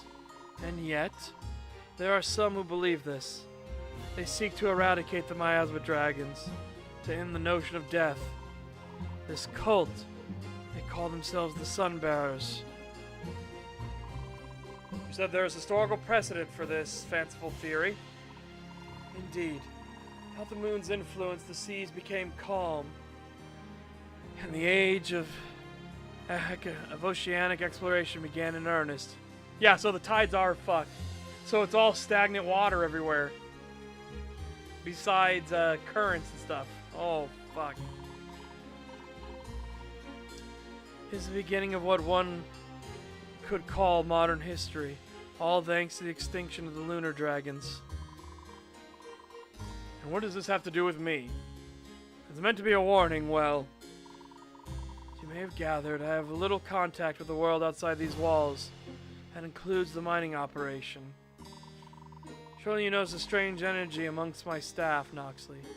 Even young Master Lester has not been his usual self. You think Sunbearer teachings have corrupted your workforce, or turning your staff against you? That, or members of the cult have infiltrated the manor directly, eventually seeking my elimination. Your staff did seem caught off guard by my arrival, but I'm a miasma dragon. I'm used to such a reception. That's why I summoned you. I wish to hire you to investigate my staff, without any signs of the Sunbearer activity.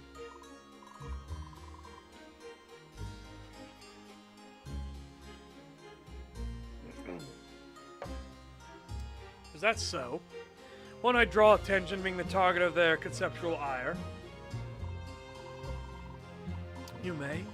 Don't ask you to put yourself at unnecessary risk. Use your senses, gather clues, see what you can find.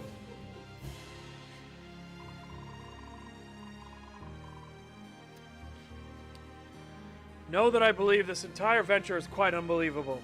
But if it would calm your fears, then I will help. That's fine. I believe there's always a gradual change. Now all I desire is evidence and observations. Very well. I'll investigate your staff and report back with my findings before I leave today. Thank you, Noxley. Hope you enjoyed the tea. It's been some time since I've had a guest.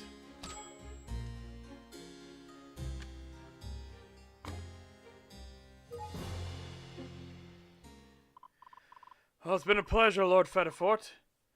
Let us make our way to the courtyard. I'll get the door for you. Us? Aren't you coming too?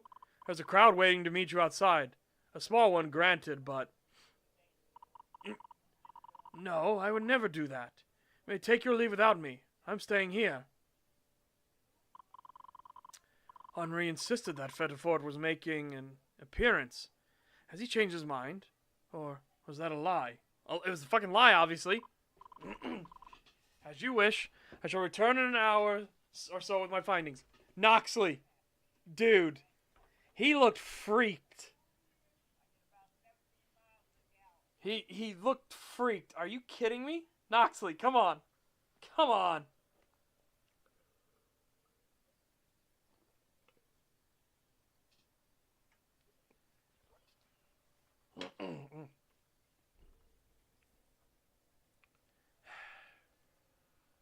It's Cantal. Cantal.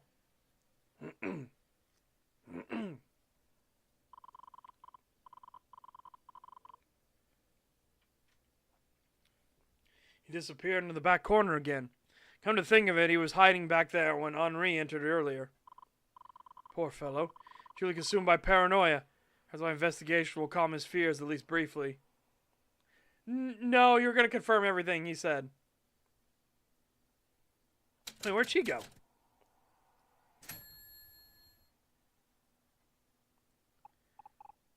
Huh? Hey, Sven. Where's the big guy at? My apologies. It seems he won't be making an appearance after all. Well, ain't that just swell? You still owe me an exclusive interview. Don't forget. Haven't forgotten. May speak elsewhere when you're ready. That's fine. I was going to take a look at the mines, see if I noticed anything interesting, you know? Hey, those mines safe could be. Got it? We haven't had an accident in all my years here.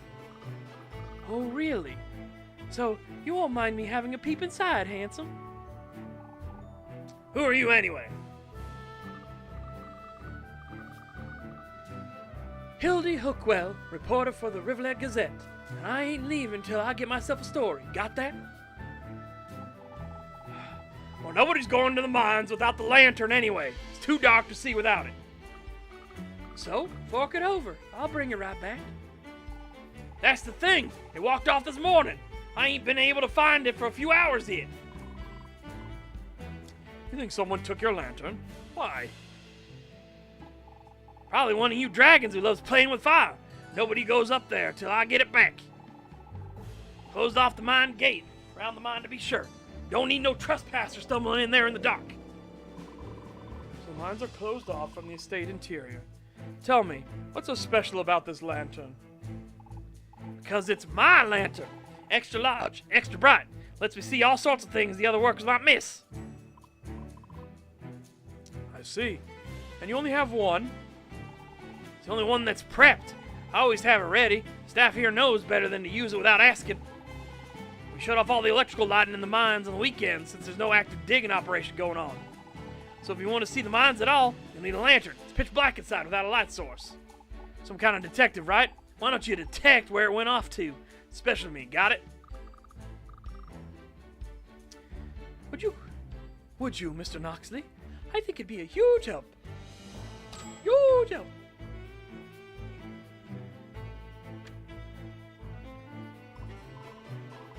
Henri? There you are. Is something the matter? No, I'm late. Are you finished with your tea? How is Mr. Fetterford?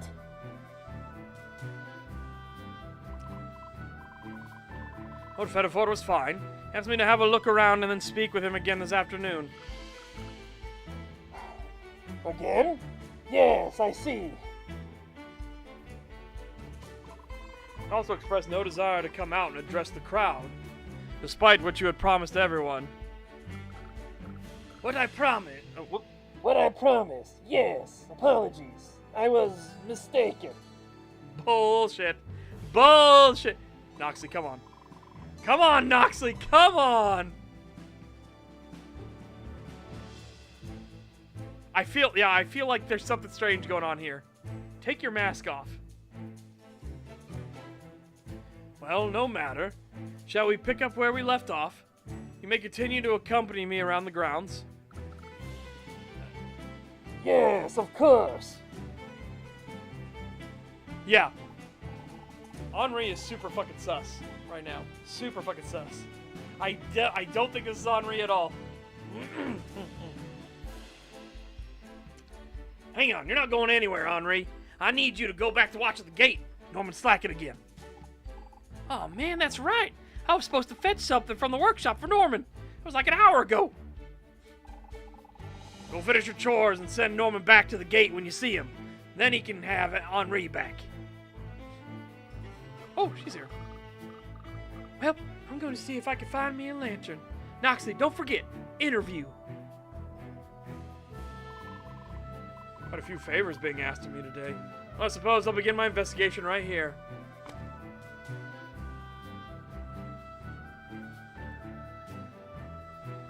Dude, sus as fuck.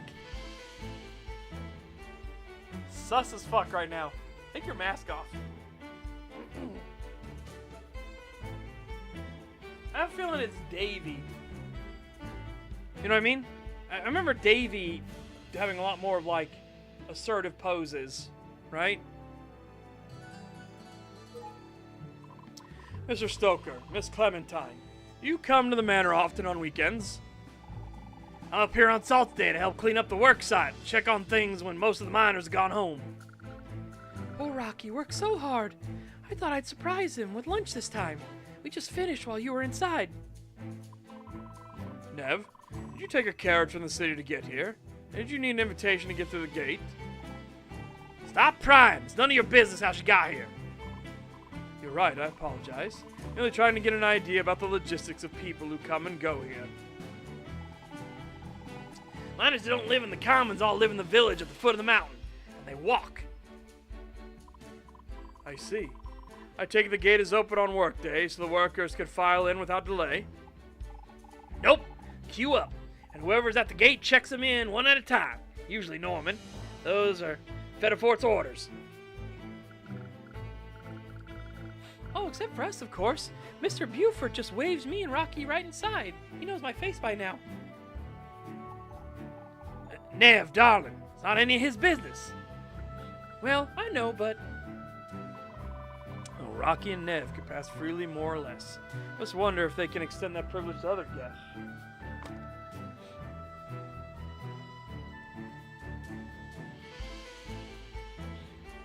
Yeah. I mean, we can literally go in the mine ourselves because miasma dragons can see in the dark. You got to have tea with Purcell, right? What was it like? Lord Fedifort? I did indeed. It was quiet. We talked about history, politics, the mining business. Most relaxing day. Gosh, that all sounds so complicated. You talk about anything fun? The new theater show, perhaps? Fedifort don't ever leave his house, darling. I bet they don't even let dragons into the theater anyway. Oh, you're right. Maybe the performers come to him then. I'll ask him when we speak again. In an hour, you said, yes? Yes, not too much longer. Will you be on hand to serve us more tea? It was quite good, I must say. Think so? We grow it right here in the gardens. Just gotta make sure none of them poison plants get mixed in. Ah, true. Except as miasma dragons, we would both be able to sense any natural poisons in our vicinity. Really? Wow. It's one of your magic tricks, right? You sense anything dangerous around here? Not at the moment. The sunlight does weaken my powers. Hence we tend to prefer the indoors or the night. Sun can do all that, huh? Does it kill you if you stand in it for too long? I have no intention of finding out. Sorry, Mr. Stoker.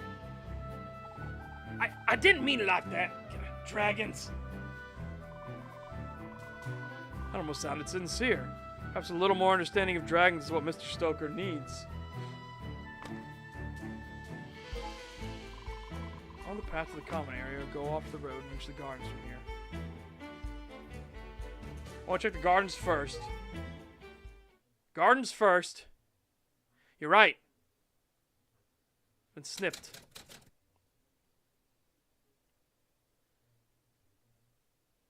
That one is super noxious. What the fuck? Look at it. It's got that gas in it. It ain't got no gas. Oh, it got gas in it now.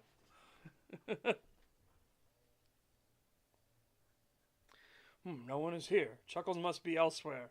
No sign of Mr. Buford either. What's this? What's this? What's this? What's this? I want it. Oh, something back here too.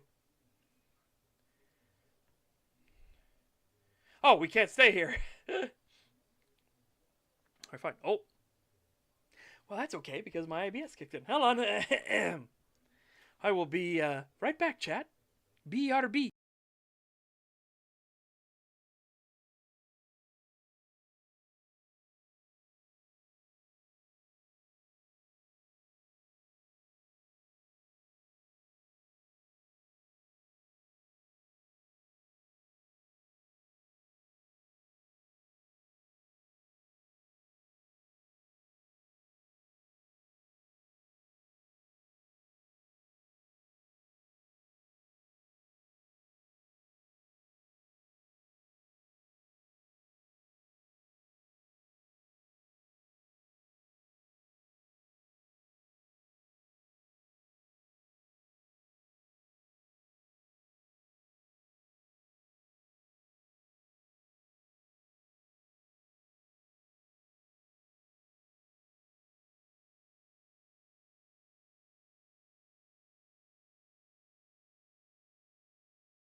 Right. Okay. Right.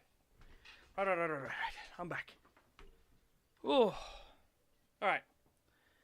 Let's go to the commons.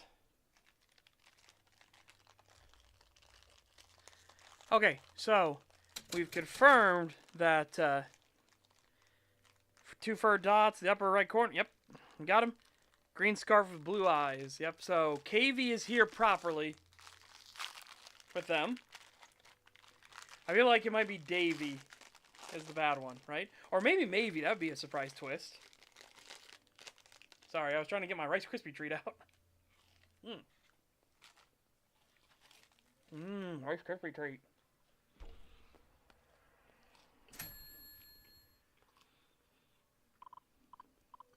Oh, I made a dire mistake. Hold on.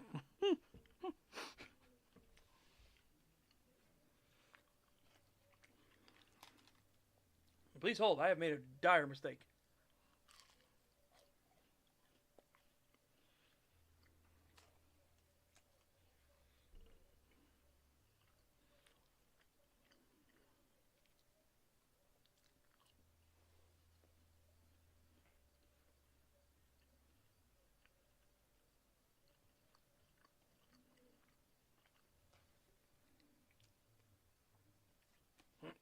All right, cool.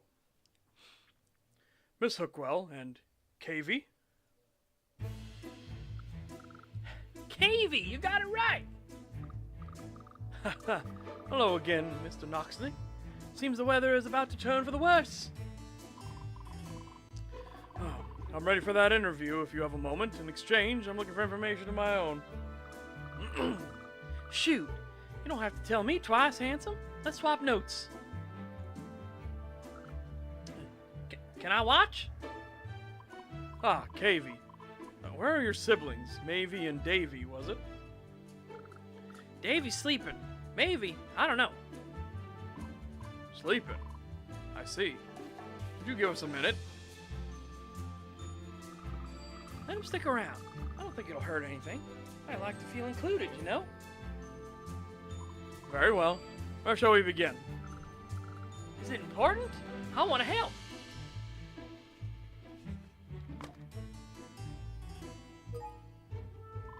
Have you discovered anything helpful to our investigation? Just a few obvious things. Do you know most of the laborers here qualify for the military draft starting next week? Not just the folks here today. Most of the laborers, including the ones living in the village below. Topic came up when I spoke with Fettifort. Seems he wrote a letter to the government hoping for an exception, which was denied. Honestly, hard to say whether the front lines or the coal mines are more dangerous, you know? True, though at least the mines are a voluntary job. Find evidence of poor working conditions. Yeah, it's about the Cantel family. Used to be much larger. I had 2 brothers and 1 sister. That was a long time ago. Wow. Yeah, they lost a lot of the Cantels. Heard of canary in the coal mines, but apparently it's the rats in the coal mines. Or the mice in the coal mines. Mining accidents? Just one. When I gathered, a cave-in a decade back. Took out the parents and an older sibling. Goodness. So sorry, KV. Rocky took over as foreman after this. One of the Cantels was the previous foreman, but well. Was Stoker's chance to get noticed by the government?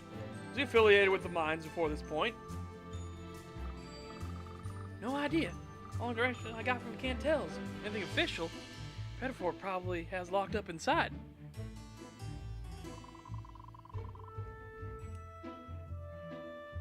Here's I'll have a second conversation topic when I meet with Fettifort again. I have a feeling Fettifort's gonna be dead. And you know what I mean? I keep thinking somebody's dead. One person is at least dead, right? We know at the start of the case, the case preview, somebody got it, right? We know that's a fact. Somebody's dead. We don't know who. All right, handsome, you're up. What'd you get out of old Fettifort? Anything that the public ought to know? Fettifort is wise, observant, and fearful of the outside. Uh-huh. Anything specific or incriminating? He seems careful, but he believes he has enemies. Enemies that have possibly infiltrated his workforce. A conspiracy? Oh boy. Now we're talking. So, who does he suspect? Did not name any names. I said I would gather some observations and report back to him this afternoon. But that foreman's to blame. He already walks and talks like he owns the place. Not yet ruled anyone out. There's still the matter of your unexpected invitation, after all. True. Both of us were invited here to uncover something, huh? Fettifort invited you, someone else invited me.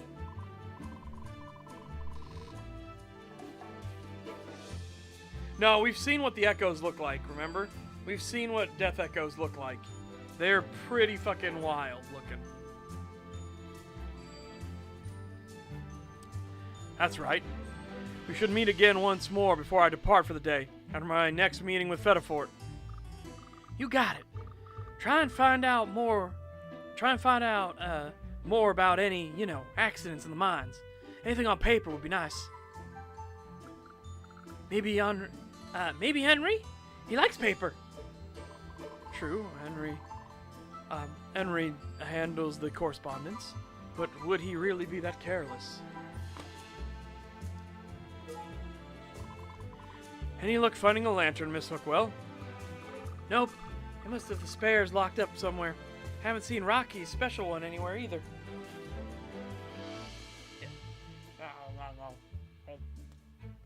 Swiss roll. Probably the only thing that tastes different from Little Debbie.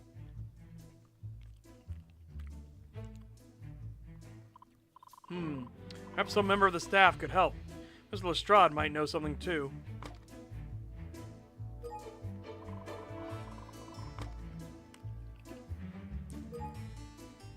Lestrade was coming to the workshop.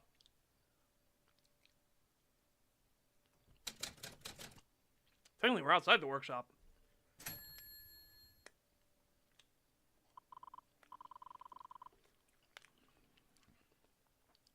Ah, Mr. Lestrade. I was beginning to wonder if you'd left without me. Yeah, no way I'd give up a free carriage ride. Beats walking back to town, that's for sure. Goodness, you walked all this way? Yep, sure did. Wasn't so bad. There's an old path through the East Capitol Wall, so I didn't have to cross the river. You, seen Norman around? Or anyone else in charge? Sounds like I got locked out of the workshop here. I'm not sorry. Just came from my tea with Lord Fettifort. Well, that's no good. I was supposed to repair the barbed wire as soon as Norman finishes fixing the posts. Barbed wire? This is the fence around the private area. Yeah, seems someone broke in and was causing trouble. They cut right through the barbed wire. What do you think? What were they thinking? Oh, while I'm waiting, though, I want to hear all about Mr. Fettifort, if you don't mind. The fence around Lord Fettifort's private garden, yes? What happened to it exactly? I don't know, looks like someone might have broken in overnight. Both the fences around the private section were damaged. Housing the dangerous plant life. Why'd someone risk poisoning by breaking into the area? Who knows? Probably some dumb kids pulling a dare. We just noticed the damage a little while ago. Norman was going to fix the wood fence on the outside, and I'm supposed to get in there and fix the barbed wire on the inside.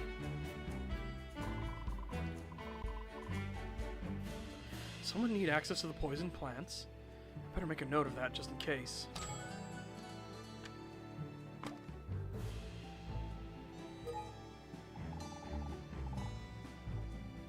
So, you had tea with the big guy himself.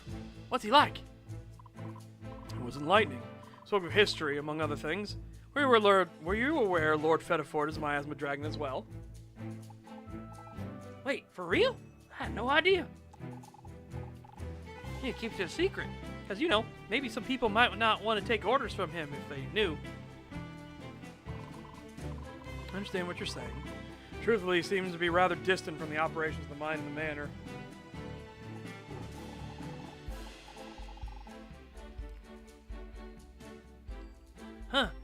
guess Norman and Rocky both run things around here. So, why'd Fettifort drag you all the way up this mountain?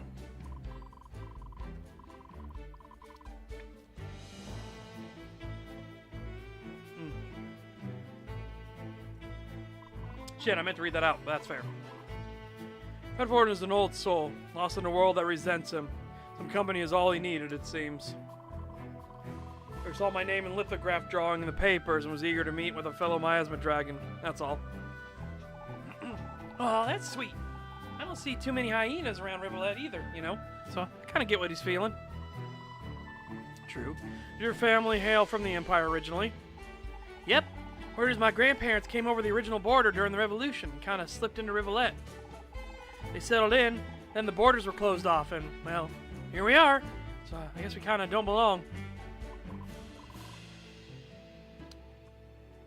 No, his name is His literally Chuck Lestrade. Sorry, is his name. Chuck Lestrade. So Chuck L-E-S. So yeah, that's how we got the nickname Chuckles. Now that's all good. What about your family, Seven? Miasma dragons came from this continent, right? It's complicated. I'll tell you about my family on the carriage ride home. There, you'll be able to see it a bit better here. Chuck Lestrade. Alright then. Thanks again for that, by the way. Perhaps you can help me. Foreman Stoker's prized lantern has gone missing. He's closed access to the mines. Oh yeah, I overheard that. I haven't seen it anywhere. Miss Hookwell asked me to fetch a suitable replacement in the meantime. Have you come across any light sources at all? You know what? They keep some spare lanterns in the supply shack in the common area, actually. I meant for the houses. They're kind of small. Rocky probably doesn't know about them. Or gave me a spare key. Why don't you go have a look-see there? Take whatever you think you'll need. Ah, thank you, Mr. Lestrade. I'll be quick with it. Yep. Actually, I might be moving around soon, so just leave it in the lock and I'll grab it later. Peachy? Alright, let's go to the common area first and get the stuff.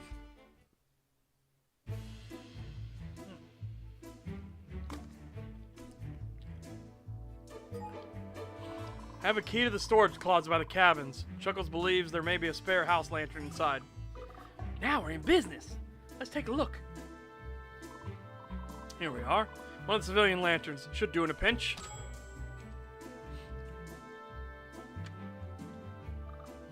Hope it works. Let's take it to Stoker and get it lit.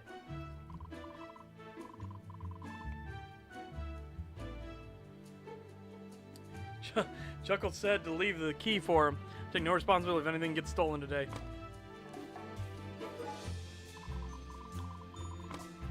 Seven. There's a potential cult. Even if you think it's crazy talk, you should still treat it as okay. Potential conspiracy going on. I won't leave the key in the lock like Chuckles said, right? We're gonna go take it back to Mr. Lestrade. We're gonna do the right thing. So you should do. You're being a goober right now. Don't be a goober.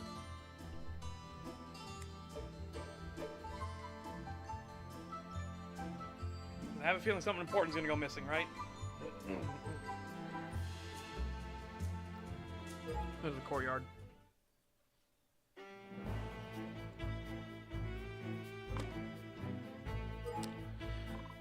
Mr. Stoker, I have a lantern. May we use it to enter the mines? You mean you and that reporter? Yes. Is there a problem? Rocky, dear, clouds are looking bad. Please, hurry. All right, I'll open the gate. You and the reporter on your own, Dragon. Thank you, Foreman Stoker. We won't need very long.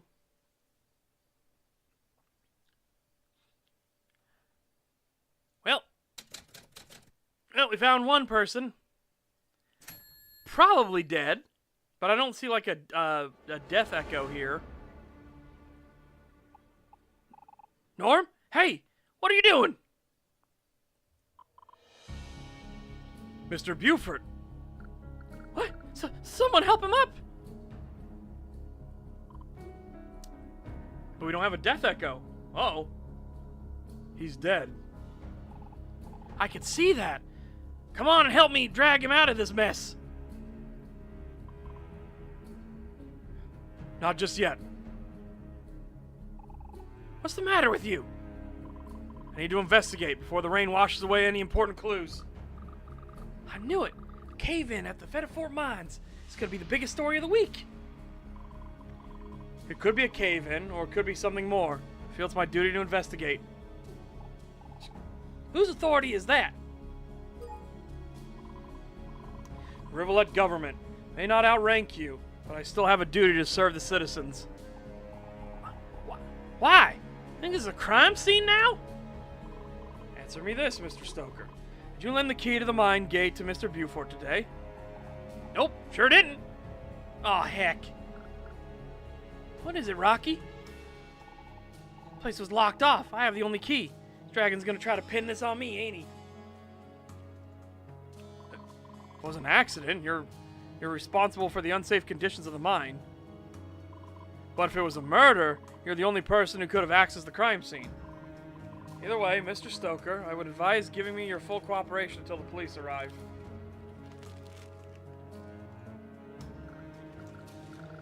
The police? Oh my. I think you should do what he says, Rocky dear. And I'll wait for the Capitol Police. Nobody's gonna touch anything till then. That includes you, Dragon. Tell me this then. Who will be the one to return to the city to report what has happened? Because if this was a murder and we happen to let the killer go free under guise of fetching the police... You'll let me go, right? I'm an upstanding member of the press. I'm not a killer. Apologies, but you're here under mysterious circumstances. None of us is completely free of suspicion. Mr. Stoker, have Henri lock the gate. Nobody may enter or leave the manor grounds until I say so. Fine. I need to get the keys off Norman's belt, if that's okay with you. Yes, that is fine. Mr. Lestrade needs the warehouse key as well. If you would take that to him. A hyena guy? Sure, whatever. He don't belong here either, you know. Pretty suspicious if you ask me. Chuckles. I could send in to fetch the police, but can't appear to be playing favorites. Sorry, Chuck. Huh.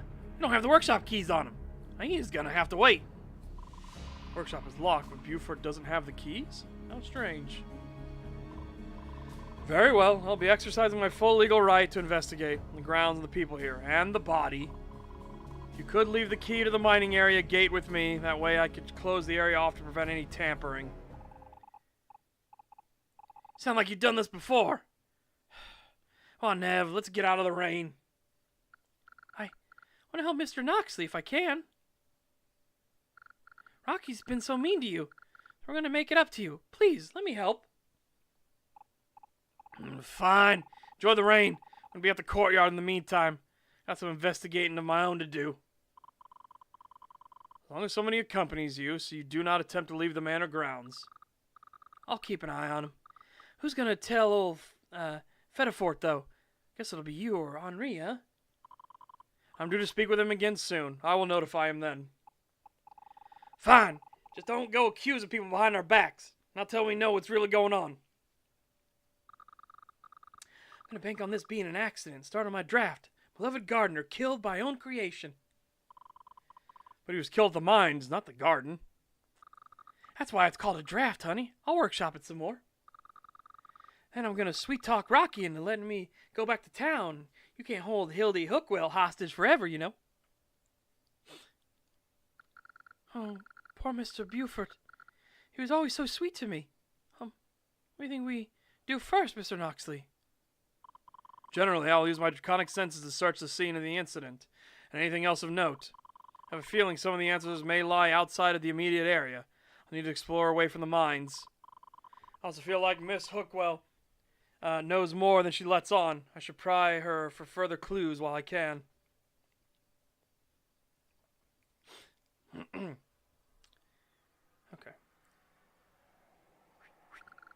Suppose I shouldn't touch anything. You want me to take notes or anything, Mr. Noxley? I'll handle it. I assure you I'm not trying to get Rocky in trouble, even though it's obvious he doesn't trust me. Rocky Didn't really mean what he said, you know. He has bad memories of dragons during the war.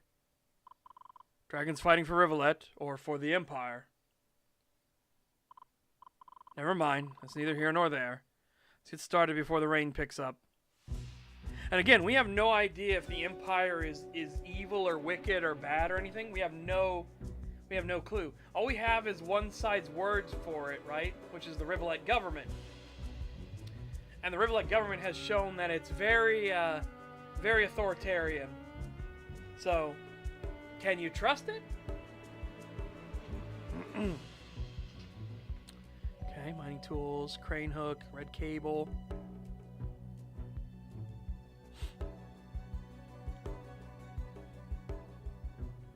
Access road above.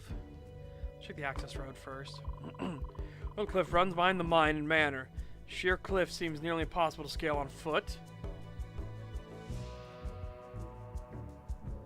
Yeah, but there's been a lot to damage the government's reputation and credibility here, right? So it becomes one of those things of like, are they bad? You know? They can't just be taken for granted. And I appreciate that they're doing that, right? They're like, hey, no, we does not mean that, you know, you should immediately assume they're bad. Mechanical crane and pulley tall enough to reach the access road above. Somebody could have climbed it then and got it up there. Electrical cable runs into the mine interior. It must feed the electrical lights that are deeper inside.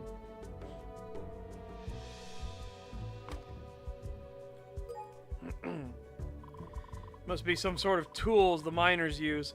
Carts, some tools, and burlap sacks, and a crane with a hook. I've seen Rocky use that crane. A little coal from the carts onto a flatboard to lift coal up to the mountain road.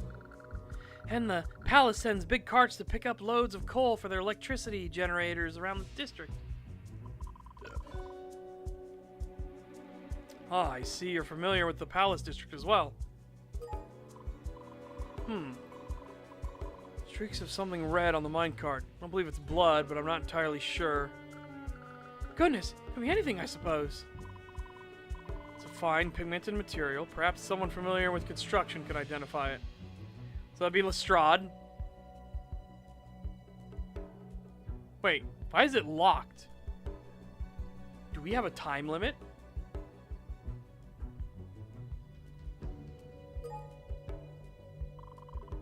Solid and sturdy, no signs of strain or cracking. Must be in perfect working order. Yes, I'm sure you won't mind if I stand beneath the tarp here to keep out of the rain. Go ahead. Just be mindful of disturbing the tools before I've had a chance to investigate them. Why is that locked?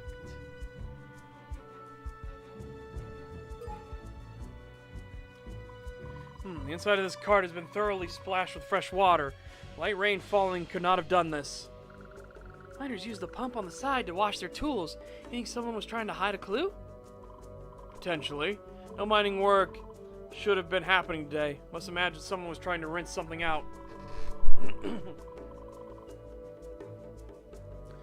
trying to clean away any blood from the interior. Evidence that's possibly lost forever.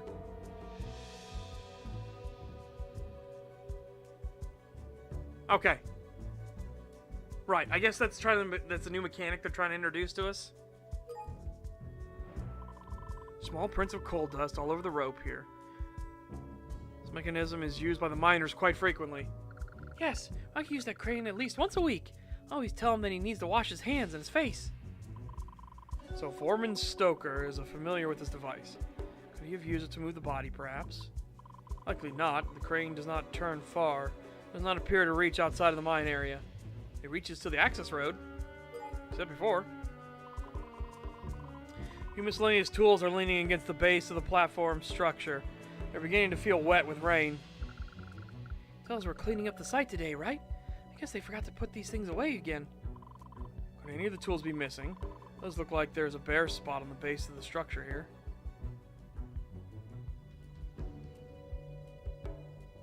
Okay. So again, we gotta look for tools. Magic. Limiting my powers somewhat. Do not sense a death echo near the crane here. That's good then, right? Think the machine somehow caused Mr. Buford's injuries? Had to check to be sure. We sensed the other tools. When this cart is several decades old, maybe almost as old as the mining operation itself. You know, we do take good care of the place. Tools get special treatment, too. Most impressive. These tools haven't become instruments of murder. I don't get it. Never mind. Moving right along. The traces of blood that I could find, I don't believe any of these tools were involved in his death. Okay, just checking here. Warns about the danger of the mine entrance. Handwritten. Foreman Stoker must have made these. Okay. Okay, that's all to leave.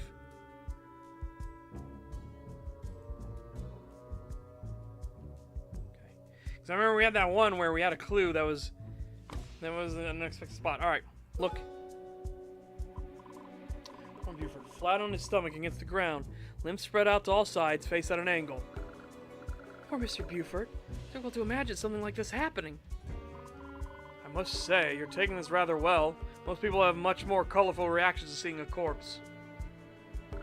I guess it's what they call it, shock? Like it still hasn't hit me yet. Here, no breathing, as expected. No pulse either, and no ticking of a pocket watch or other device. Norman didn't have a timepiece that I remember seeing. He would work from sunrise to sunset. The sun was his clock. Peaceful life, well lived. Likely not some random robbery, given he had little worth pillaging. Smelled blood, not a lot. Small wound somewhere, letting a trickle of it leak out onto the ground. Here it is, the side of his head. His age, this could have been a fatal wound. You could smell the blood? It's a little frightening. Miss Rocky was right about dragons liking blood. The only wound I could find is on the side of his head. Truly an accident, then? I have to dig deeper.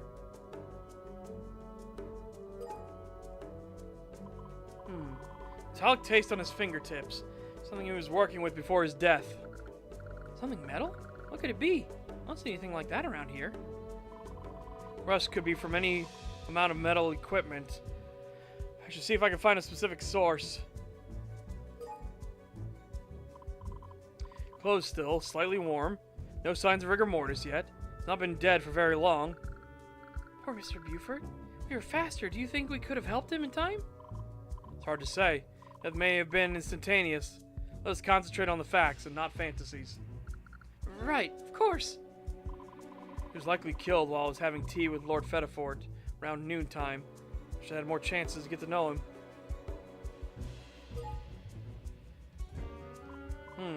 Inspected, I don't believe this is the place where Mr. Buford perished. Are you sure? How do you know?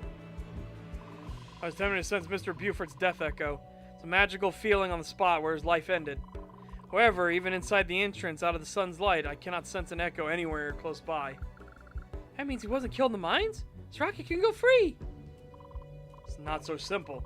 My magic is not infallible and does not pass as solid evidence with the police. Oh, I see. We're not giving up on Rocky that easily. Must be some way to prove his innocence.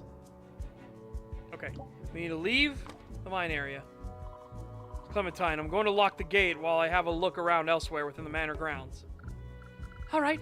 I'll join you again when you come back. Please be careful, Mr. Noxley. Return to the common area or the workshop. When we go to the workshop, we're going to talk to Chuck. Wait, where's Chuck?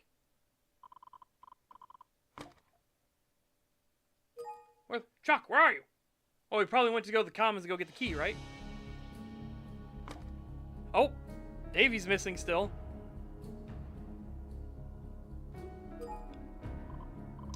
Miss Cantel, I'm sure you're aware by now of what happened to Mr. Buford. I have some questions if you do not mind. Yes, I heard. Absolutely terrible. Norman was so good to the manor grounds, and all of us, really. Can you tell me where you and your siblings were between when I arrived this morning and now? I'll try. Let's see. We did our maintenance shift this morning, cleaning and putting away tools and such. Right as soon as we finished, took a break for lunch, shared a meal inside our cabin over there. Davey said he was tired and retired to his room to sleep. Cavey and I did some housekeeping in the cabin for about an hour. I left for the courtyard as everyone was gathering. That's when I learned of the incident, the lockdown. So nobody can vouch for the three of you during this time. Where were the others while you went to the courtyard? Well, Davy was asleep in his room. Cavey waited for me at home. He was out front when I came back. Davy's been asleep all this time? I think so. I don't recall seeing him leave. I didn't see him anywhere else on the grounds. Wake him for me. Alright. I'll be happy, I can tell you that. Please wait for a moment, Mr. Noxley. I don't understand. He's gone. What?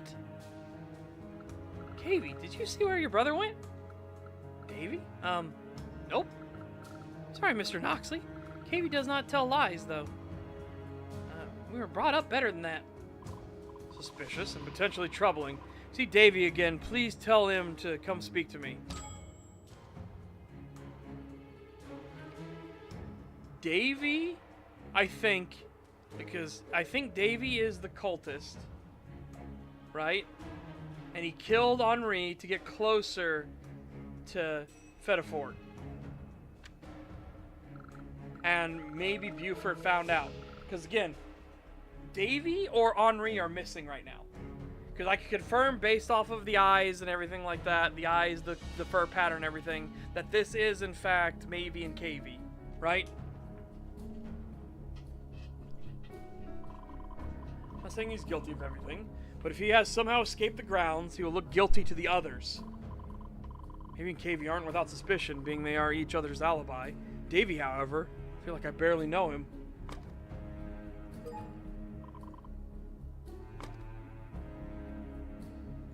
I'm gonna go to the gardens, see if anyone's there.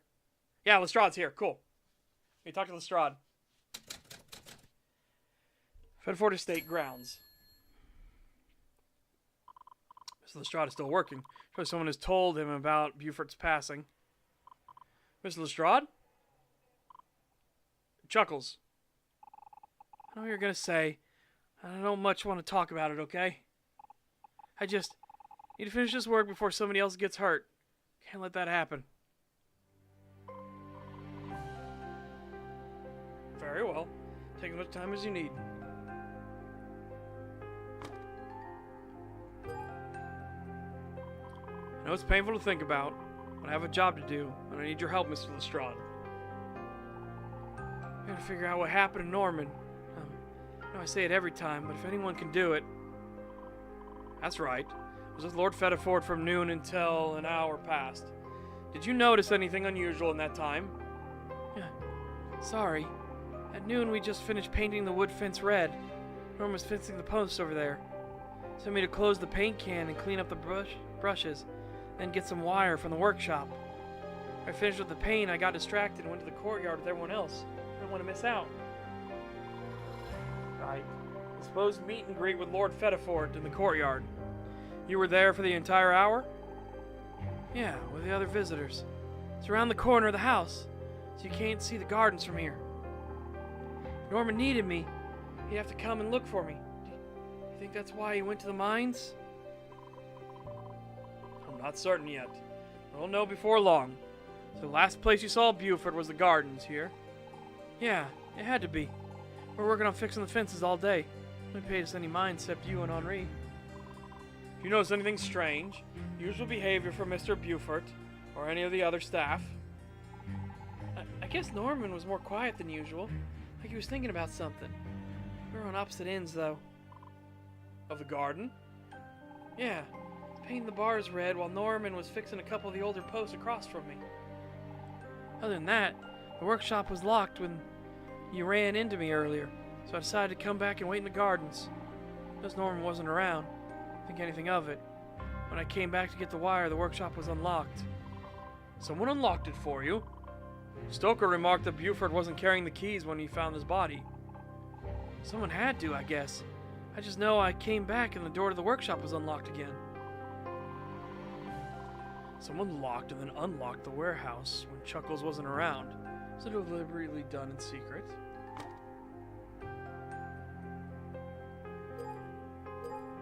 I have a construction question for you.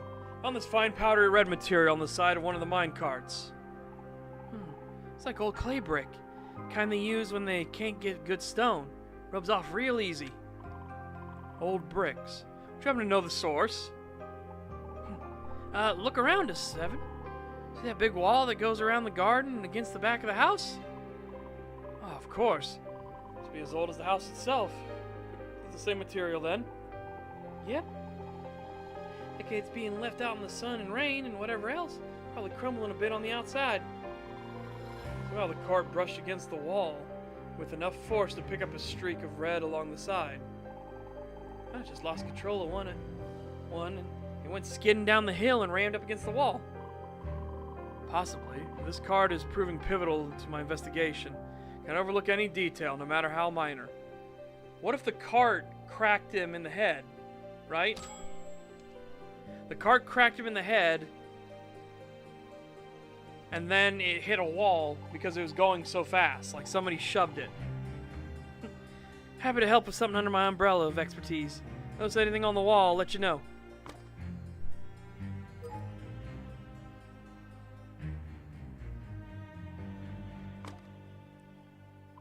Hardwire. Truly a menacing invention. Usually it only sees deployment on the front lines of battle, though. Sure does. Put in my fair share of defenses. Got the scars on my fingers to prove it, too. It's supposed to protect the real dangerous plants.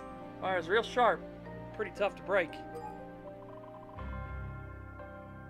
And someone managed to cut through it recently.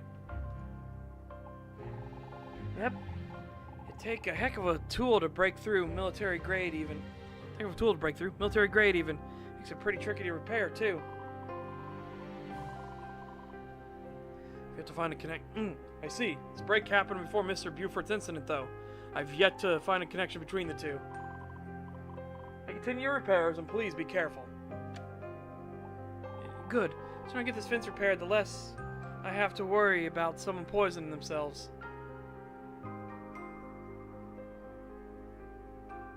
Note. Stuck object. Let's get the dangerous plants out of the way. There are exotic plants behind the fence here. It's quite remarkable and quite toxic. Since the poison's from here. What's it feel like? Do you feel the poison affecting you? So I don't want you to get hurt. Interesting theory, but no. It's more like sensing a solid object hanging in the air that I can feel with my mind. Huh. So it doesn't hurt then? Not unless I'm somehow afflicted directly. Fortunately, my draconic nature does not afford me any immunities either. Good to know. In that case, maybe you ought to keep back behind the fence like everybody else.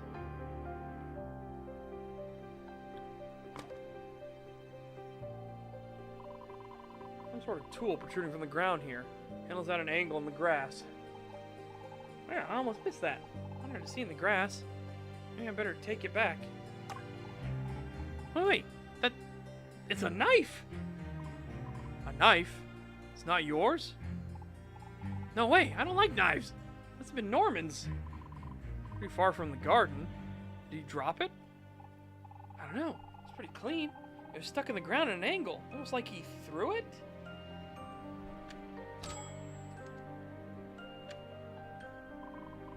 Could be a weapon. Could have some other meaning. We don't even know if it actually belongs to Mr. Buford. Yeah, true. I don't know either. Sorry.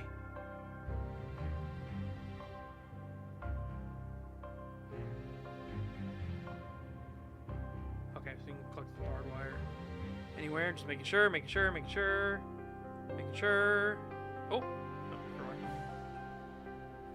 Nothing here. All right, let's do the wooden fence, because that should get us this note here.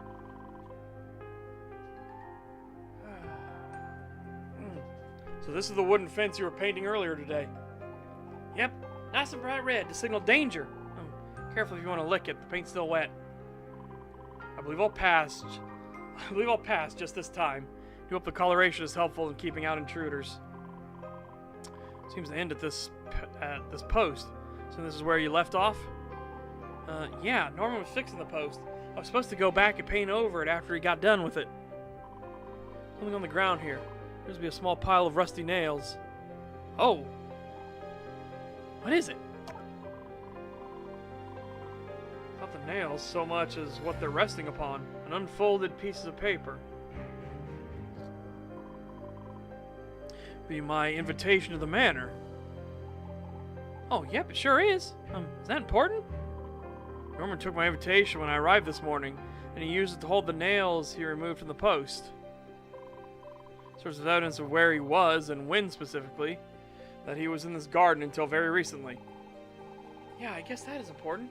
There were no witnesses besides me. I ended up wandering off like that. Okay. Proof of his whereabouts, his activities is always preferable to an eyewitness account. Did you do anything wrong? Yeah, I guess. So you're thinking something might have happened to him while he was standing right here? It's a possibility. Fortunately, even with the cloud cover, I cannot sense a death echo in the sunlight. I would rather not hold everyone here until nightfall, as I'll have to make use of the mundane evidence like this. Okay.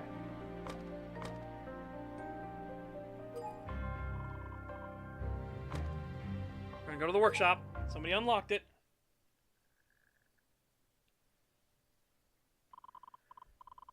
Oh, you're not gonna let me do that? Alright, fine.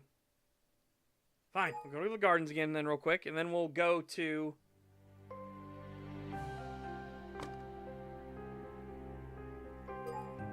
courtyard. And then we'll go back to the mines. Or maybe the workshop.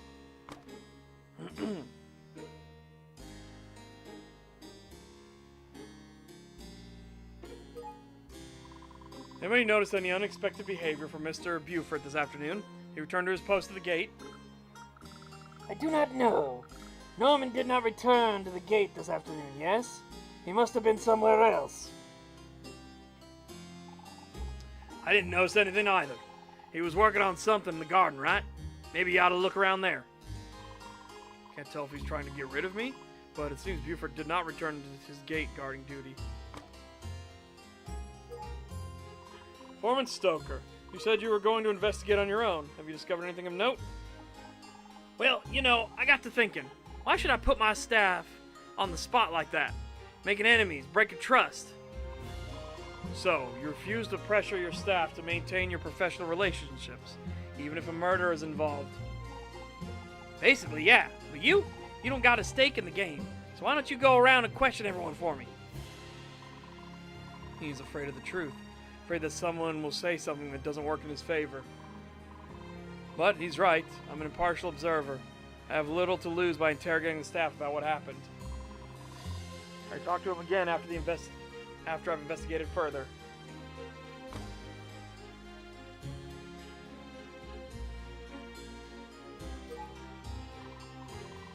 Oh, shit. Why didn't that one cross off?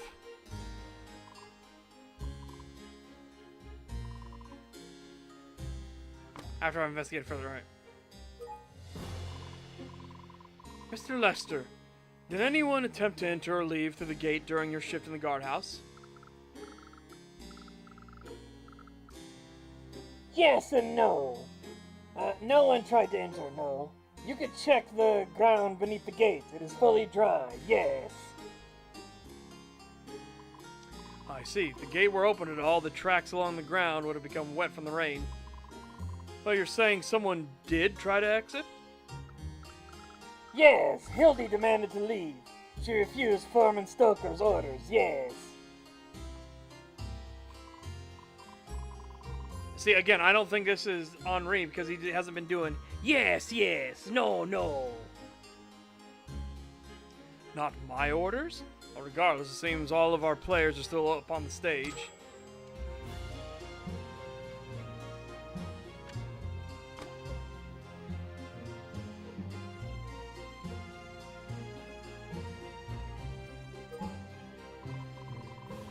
Miss Hookwell, have you learned anything concerning the workforce and the conditions of the mine?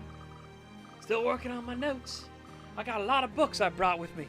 Labor practices, mining history, coal toxicity. Goodness. Sounds like you came prepared for a fight. Are you going to make a case against the Fetterford estate? How can I not? There's a dead guy right at the entrance. Give me a little longer and I'll show you a case you won't forget. Should talk to her again after I've investigated further.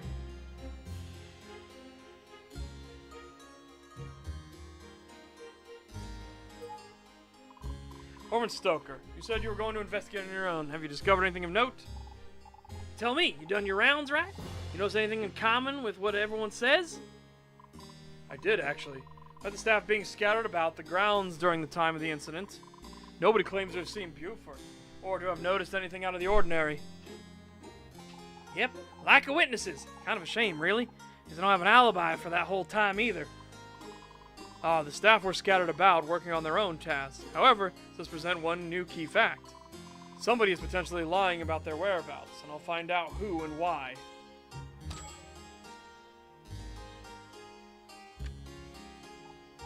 Maybe. Now hurry up and figure out what happened to Norman before the crowd here turns into a mob against me.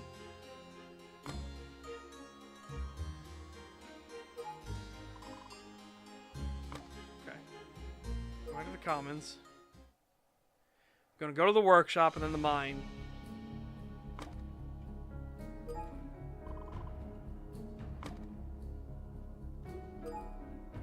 I'm heading back to the mines. I'm going to the workshop first, see if there's anything.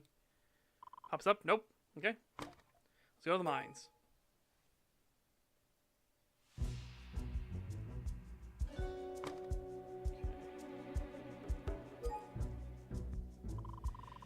There's some tools of miner's carts, okay.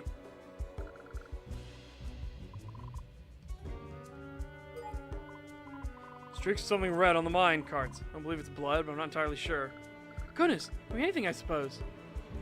Actually, I seem to recall Mr. Lestrade explaining the type of red clay used to make bricks.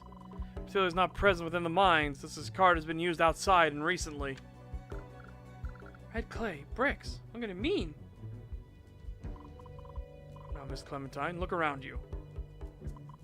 Somehow the cart must have rubbed up against the brick wall surrounding the mines and back of the manor house. Manor house. Oh gosh, you're right, but why and where? Wall so large it surrounds the whole house.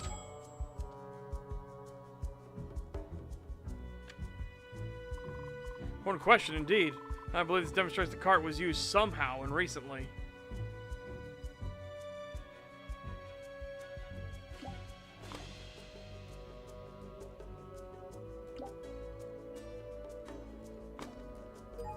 Could be the nails, right?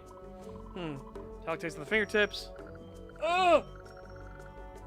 Holy shit, that FedEx truck's brakes. What the fuck?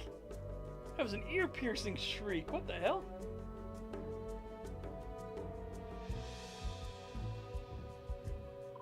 That's right, I found the invitation I turned over to him, nestled on the grass at the end of the garden, housing a collection of rusty nails that he was hammering into the wood fence to repair the broken segment. Ah, rust, of course. He was working on the fence earlier today, right? Indeed. Coating of rust on his fingers tells me that it may be the last thing he worked on before this happened. In the gardens, that makes sense. He's still there when he was killed then. And was he moved here? What breaks this metal on metal? That's what it sounded like. That was awful. Did you guys hear that? Did you guys hear that screech? Fucking hell. That was so fucking loud. It was just like... like rattled my ears for a moment.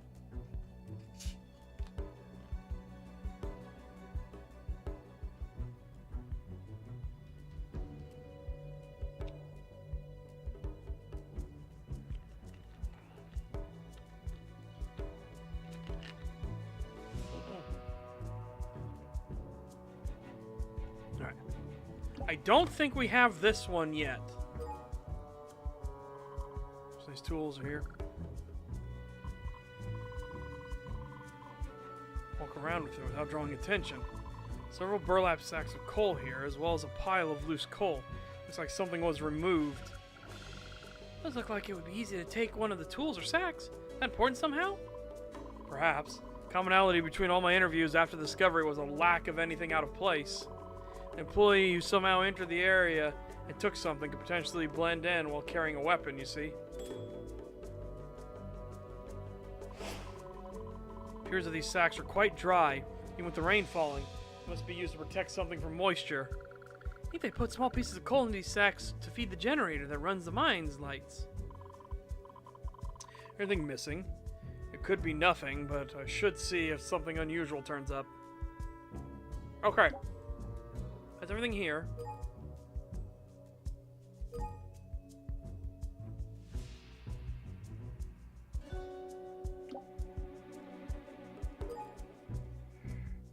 So we're missing some stuff. Okay.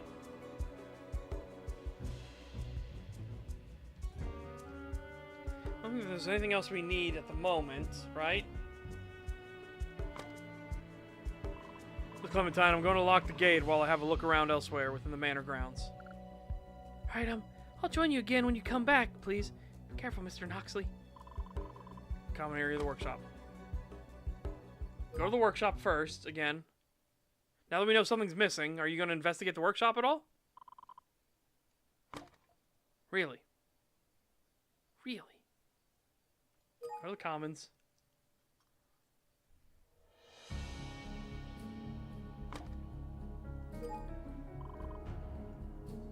Courtyard. We'll talk with her now. It should advance things, right?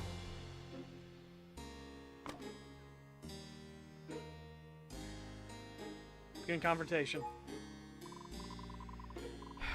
Miss Hookwell, I see you finished collating your notes. Prepared to make an unofficial statement. Statement? Too late for talk. Fixed to take my notes and get back to my office. Got a story to sell. In that case, I'm afraid I must exercise my authority over the situation. Oh boy, chat, here we go. How bad am I going to do this time? I am so bad at these. Here's the deal. I got my headline and thesis all figured out. If it passes muster, then I'm taking it straight to the presses. You are? This is news to me. Not yet, but it will be this afternoon. It's the kind of story the public craves and the press delivers. So you intend to leave the manor and deliver this story to your press office? You got that right, handsome. The Riverlet Gazette makes its coin on senseless, preventable tragedy. Charming. So you intend to defy my lockdown order and leave before my investigation is finished? Let me run it by you, handsome. I think you'll agree that people deserve to know about this as soon as possible. Fortunately, she's still a suspect. No one may leave the premises yet. That is not negotiable. Highly doubt that, but let's hear it. What are you working on?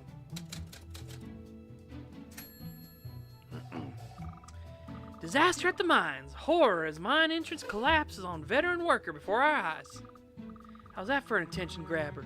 This'll bring attention to the dangers of these antiquated coal mines for sure. But you didn't see the accident. As far as I know, nobody saw Buford's death actually occurring. Details.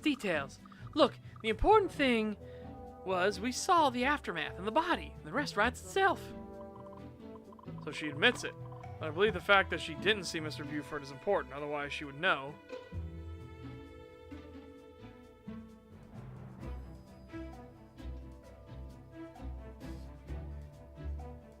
What?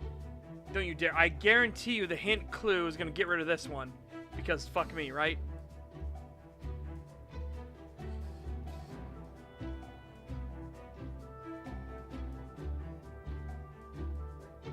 We got a setup, right?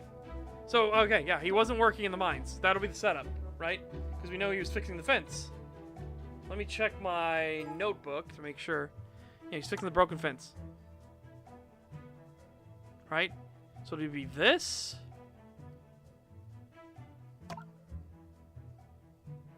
Or this. Yeah.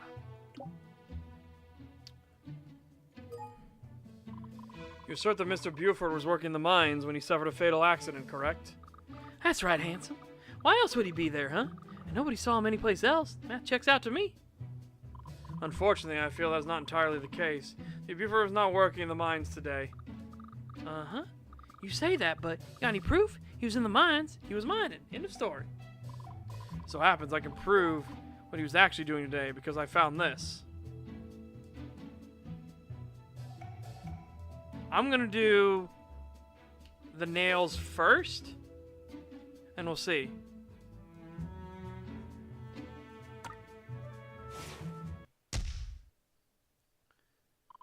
Miss Hookwell, Remember how I mentioned an invitation I received from Lord Fettifort? I gave it to Buford when I arrived earlier. I follow you so far. That the same invitation? It certainly is. Found it in the garden a short time ago. Mr. Buford was using it to hold some nails. Does that matter? You could have set it there any time. Not likely. Mr. Lestrade testifies that Buford was working on the fence this afternoon. If Buford were to leave the garden to work in the mines, why would he leave the invitation a pile of nails behind? But he had pockets to spare, unless his move to the mines is unplanned. Indeed.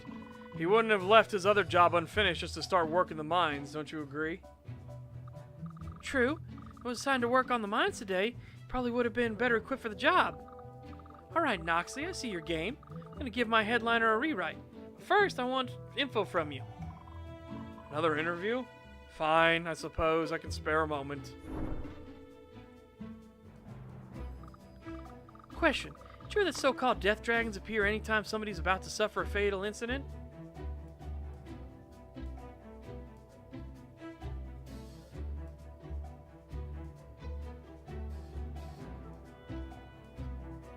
Do we want to put her off or what? Because she's gonna press this, right?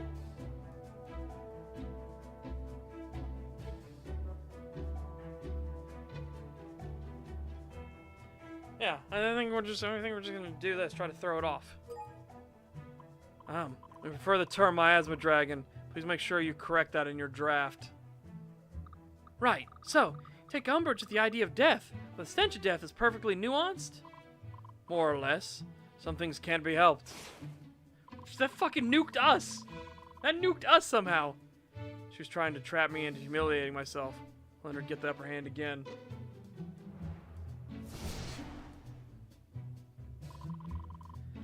Writing something down for several seconds. Maybe I should try to get her attention. Alright, new angle. Death in the depths. Death in the depths. Elderly gardener lost in the mines. Pays with his life. Believe that Mr. Buford ventured into the mines accidentally, then came back out only to die at the entrance? Exactly. That mine is a death trap. A big dark maze of twisted tunnels and low ceilings. Became lost, tired, delirious from the coal fumes. When he finally made it out, it was too late. It's quite an elaborate tale. Yeah, tragic, huh? Tragedy sells, Mr. Noxley. Anyway, you can't prove it didn't happen that way. There's one minor flaw with your argument. By minor, I mean serious, because...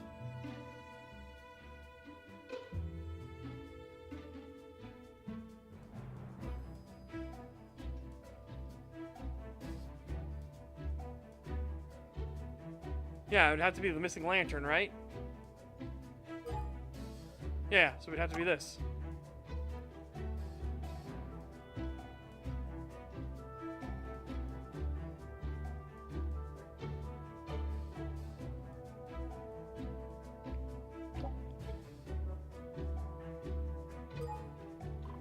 Reason to believe Buford couldn't have gone into the depths of the mines, at least not during the time in question. You sure? You gonna prove that? Neither of us has actually gone into the mines yet. Or didn't go into the depths of the mines because of something he didn't have.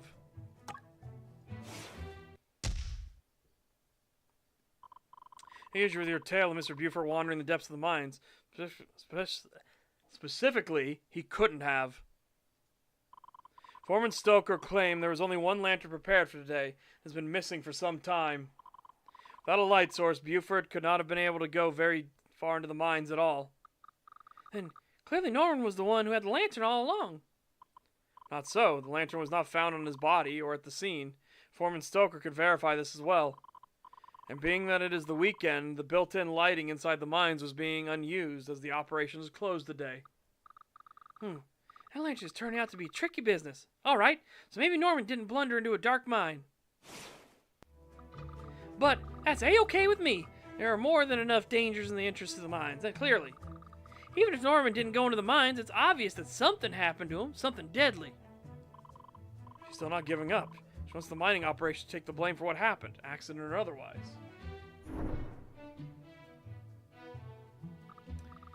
Question, is it true you've been spotted about town with the notorious criminal Archibald Thornroth in recent days?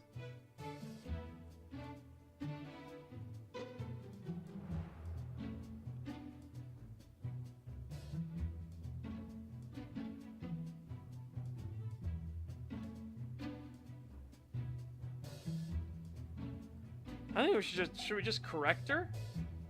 It feels like it's another bait, right?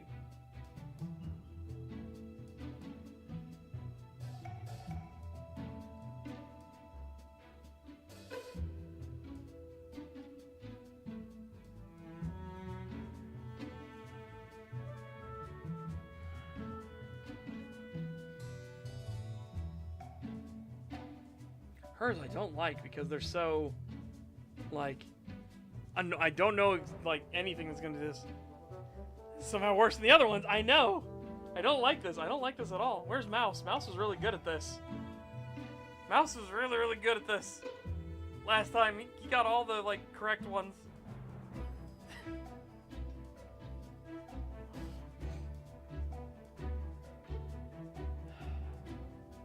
Yellow journalism is disgusting. It really is. I hate it. I hate it. Journalism in general has been fucking dead for a long time, but this is the kind of shit that really irks you.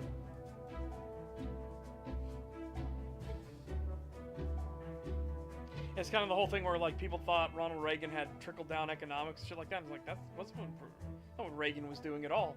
He's trying to get the government out of people's fucking pockets. All of people's pockets. Ugh.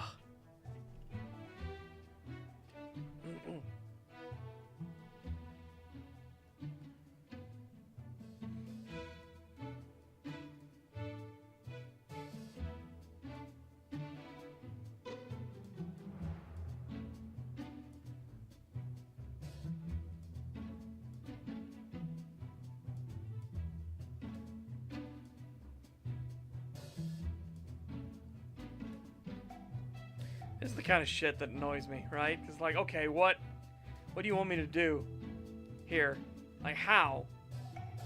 I don't want to correct her, because then it'd be like, oh, I think that's a yes.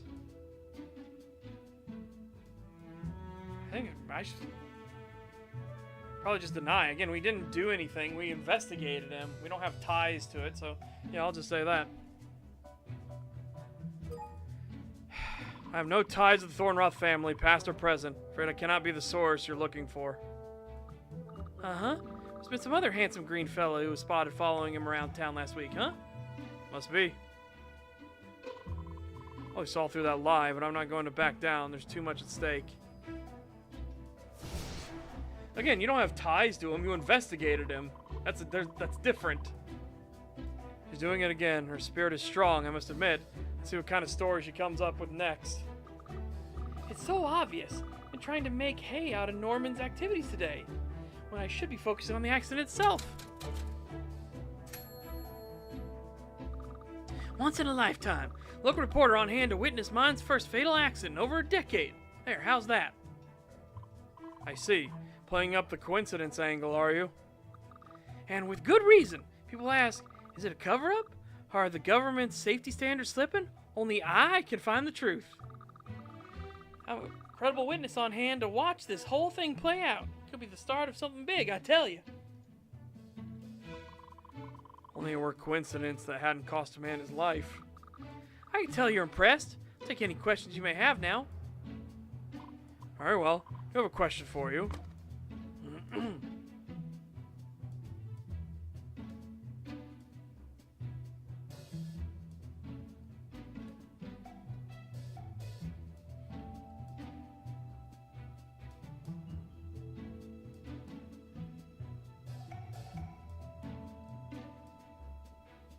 Here's what I'd say.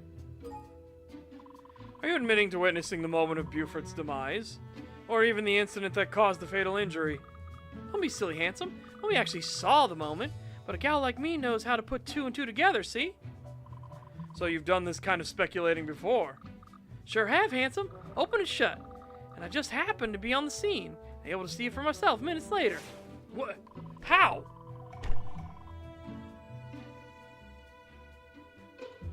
Game, your logic is starting to really annoy me. We're among the first of us to come across Buford's body at the mine entrance. Yeah, Mr. Buford's misfortune is going to turn into a blessing in disguise. Just wait, you'll see. Seems to think this incident was a stroke of luck. What if there's more to it than that?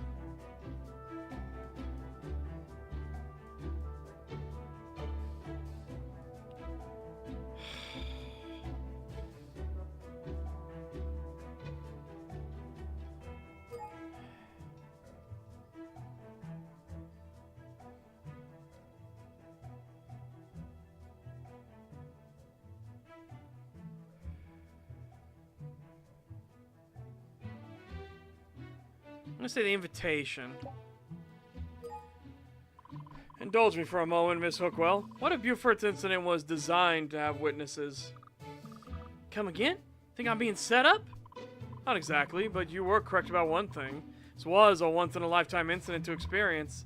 Timing was precisely engineered. Dead bodies are hardly a common occurrence. We were meant to find it. Can I prove it, though? Ever say this incident was intended to have an audience? Well, yeah, her invitation.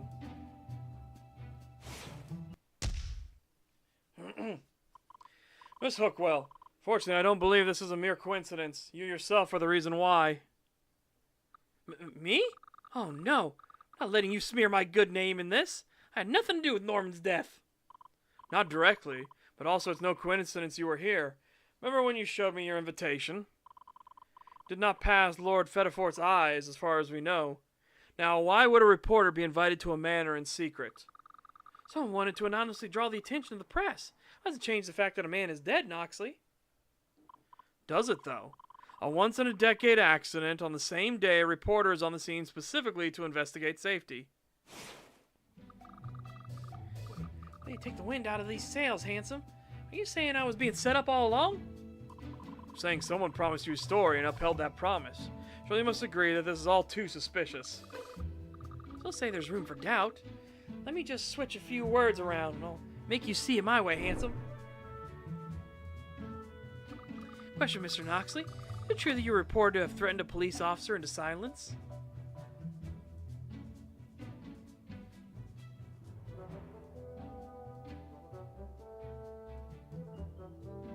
That's a lie.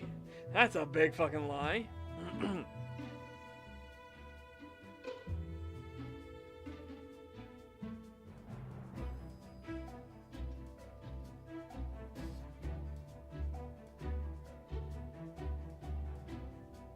Doesn't do it. Beg your pardon. Have you know, I have nothing but utmost respect for the Revelo police force. Had a fact. Reports saying you bullied one of the beat cops near the Point of Tears. Care to comment? What? Answered my question the first time. You admit it.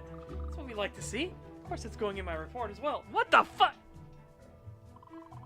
Because of Morris? Because of Mouse? Because not our mouse, but their mouse? Damn it. Had a few notes on my recent activities. Seems that lying to her isn't going to work. Do agree that there is something greater than both of us at play. Ready to accept that this may not have been an accident. You kidding? Revelo Gazette doesn't shy away from a bit of blood and guts. If it bleeds, it leads. Miss Hockwell, you are not helping maintain your own innocence with remarks like that. Ha! Think I off the guy just to make a front page story? That's so ridiculous that I can't even be offended. Very well. So you accept Buford's death may not have been an accident, and may not have occurred in the mines. How's this for a headline, handsome? Last gasp. Last gasp. Victim of brutal attack crawls to mines for help, but finds his own grave. I don't believe they are intending to entomb him within the mines, Miss Hockwell. Shh, shh, shh. Don't worry about that right now. Story of survival and of despair. The kids will love it. Garden and the mines are right next to each other, yeah? He probably thought Rocky and Nev were still around there. May have thought as much, but they weren't. They were in the commons by this time, according to Rocky's claims. Fair assumption, but one piece of the puzzle seems quite impossible to me.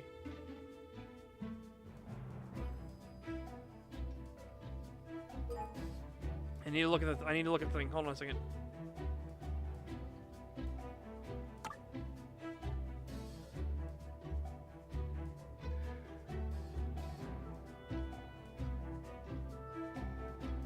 Okay. No, because that's talking about the main gate. Right? That's talking about the main gate. That's what this is. Right? Main gate to the Fetterford estate.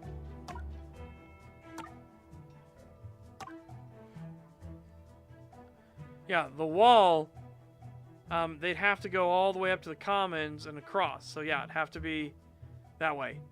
So, this is the thing we would use.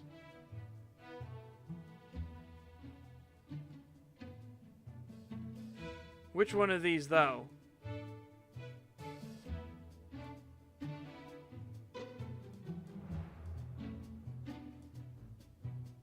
Because he would have to go by...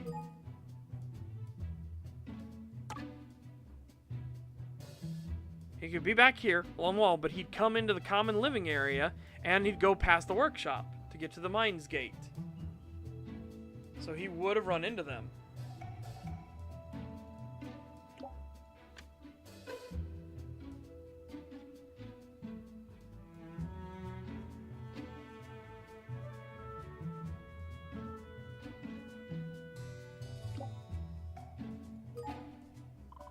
Ms. Hawkwell, you claim Buford was injured, then went straight for the mines to seek help. Is that correct? I like the way you asked that question. That's right. The garden is right next to the mine entrance. But you've forgotten a very important detail. I think it's impossible to reach the mines in the garden. You sure? Pretty sure the garden is just a short walk from the mines. No one could have managed that. Fortunately, no. Something to show you which will demonstrate why that route is quite impossible.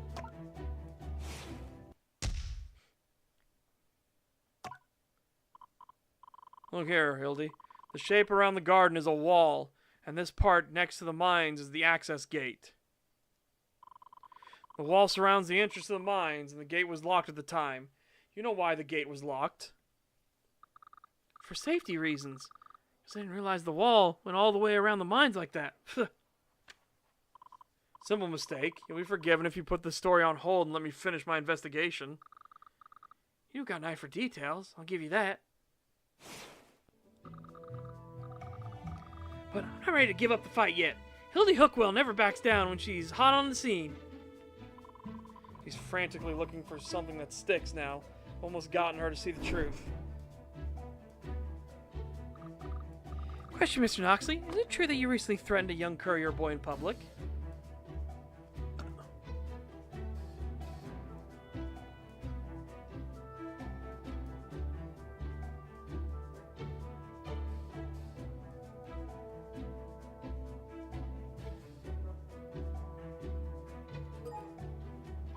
We've since become friends, actually. He delivered my invitation to my home just yesterday, in fact. So you threatened a young man who knows where you live. I must say, that's a pretty bold strategy, handsome. I didn't threaten him. He made a mistake, and I helped him to rectify it. He's a trusted ally because of it. Bah, people hate a happy ending. This'll never work. Yeah, fuck you. Truth hurts sometimes, Miss Hawkwell. Hookwell. Hookwell. Miss Hookwell, can't very well continue my investigation while having to watch and make sure you don't try to escape the grounds. Please at least admit you do not have all the facts, and let us put this conquest for a headline to rest. Well played, Mr. Noxley. I didn't want to have to do this, but you've left me no choice. Time I deployed my secret weapon. What sort of weapon? Opens up her blouse. No. Oh.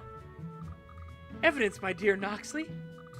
You weren't the only one carrying out an investigation, you know, and I found something crucial. You wouldn't dare withhold important evidence from an investigator, would you? I'll let you have a look, because you've been a fun rival. Found this in the trash behind the workshop a while ago. You went rooting through the manor garbage in search of a story. Never understand the length of journalism. Don't give me that. I'd bet my last copper coin you've gone through the trash before. But it was worth it. Look! Piece of cloth. There's fresh blood on it. Sure is.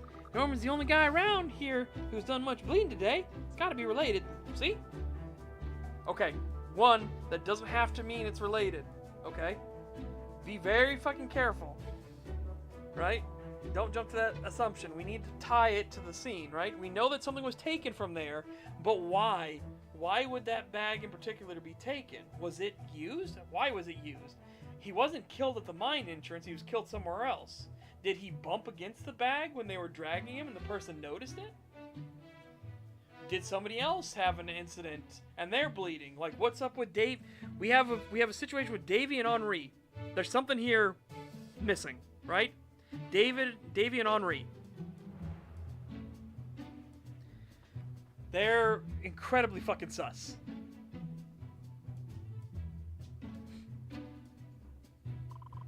What's inside this sack? A weapon? I have to know. I'm going to ask twice. I need to study this piece of evidence. It is critical to my investigation. I bet it is, handsome. I'm not giving it up without getting something in return, since you're so keen on burying my article. Again, we don't know yet, because she said it was an empty sack inside the thing, right? Very well. What do you want?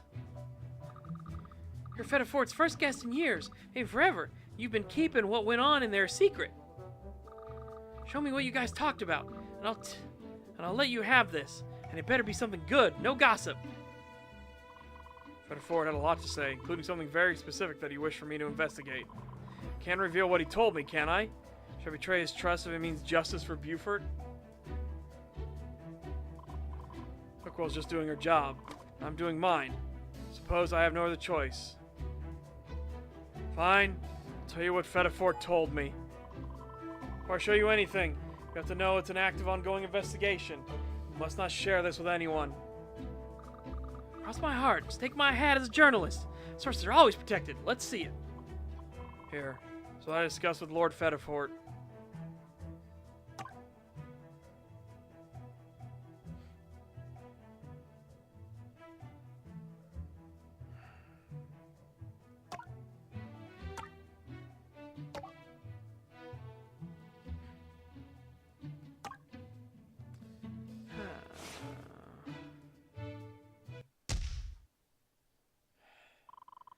These are the notes I took during my meeting with Lord Fetterford. Contains information concerning a cult called the Sunbearers. Cult activity in his own backyard? Literally? Well, it's not a headliner material, but just kooky enough to work. Miss Hookwell, please do not reveal this to anyone. Anyone of the staff could be involved. All of them, perhaps. Got my word, handsome. Think what happened to Norman is related? Maybe he was one of them. I can't say for certain, but Buford has known Fetterford for nearly 50 years. Scenario seems unlikely. All right, well, certainly unexpected, but gotta keep my word. Here you go, handsome.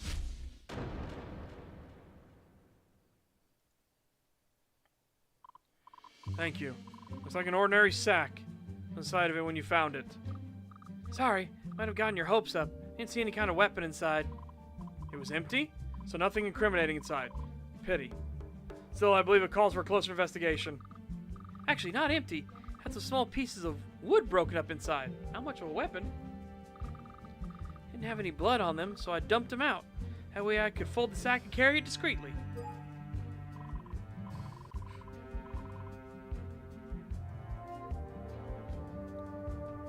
Buford's walking stick. It was missing from where his body was discovered. Now I see what happened. The killer must have found his walking stick and had to dispose of it in order to cover their tracks. No sense in worrying about that now. Let's have a closer look at the sack you found.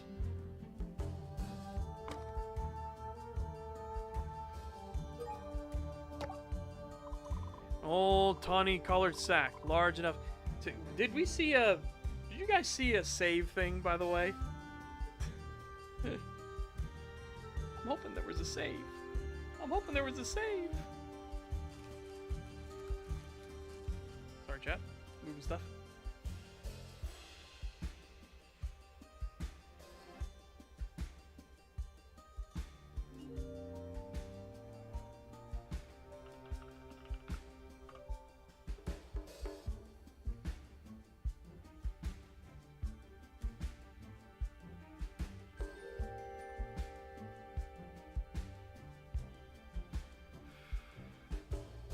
I don't know, maybe.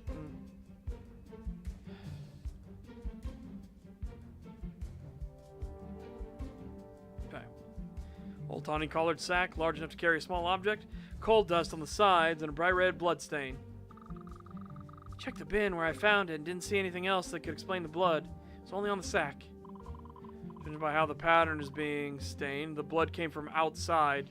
There's less blood on the inside. The corner of the sack brushed up against someone who was bleeding? Probably Norman, wouldn't you think? Did it merely brush up against him? Or is there another explanation for this blood stain?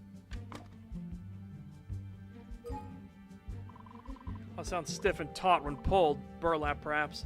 Someone resistant to water and spills. Yeah, I thought the same thing. Probably used by the miners for carrying things around. Sack is probably typical mining equipment, yes. Most likely not brought here from outside. Miss Hookwell, did you use this sack to carry anything, or did you spill something on it? Of course not. Not handle evidence, thank you. Why? Smell something funky inside of it? You clearly don't. You dumped out the wood, which could have been important. I know how to handle evidence, so you know not to mess with it or touch it or move it.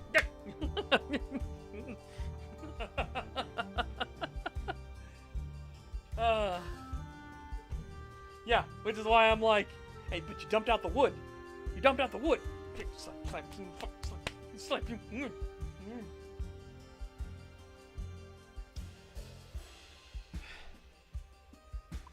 I do. Smells like fuel inside. Something flammable.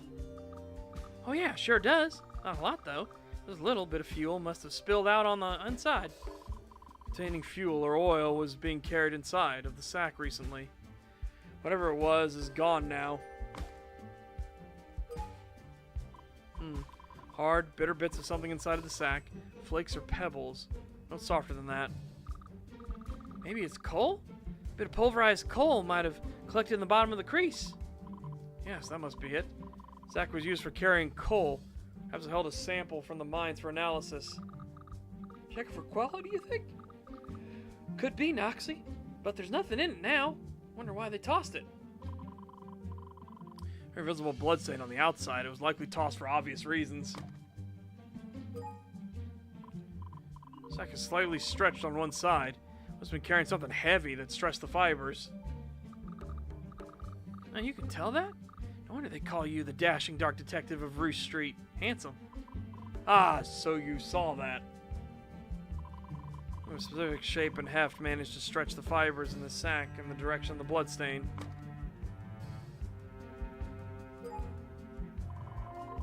Even with the diminished sunlight dampening my powers, I can sense that this is definitely blood on the outside.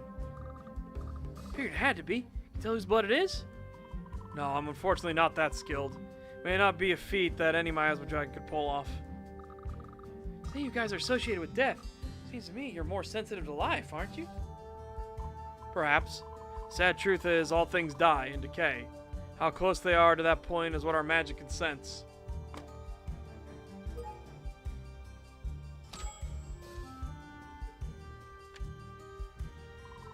And for your cooperation, Miss Hookwell. Fortunately, I must still ask you to remain on the premises for now. Yeah, alright. Looks like we don't have all the facts about Norman's death anyway. Hate to miss out on the real story. Remember what I said about the Sunbearers. We don't know whom we can trust in this juncture. Mum is the word. Right. If I see or hear anything else that crawls my skin, I'll be sure to let you know, quietly. Deal? Indeed. Excuse me. I should see what new avenues the sack has provided my investigation.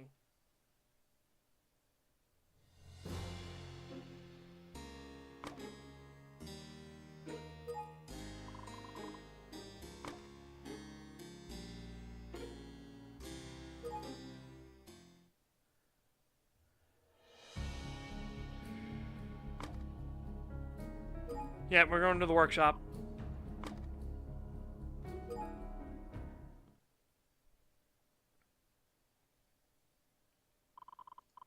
You're kidding me here. Stay here. You're kidding me!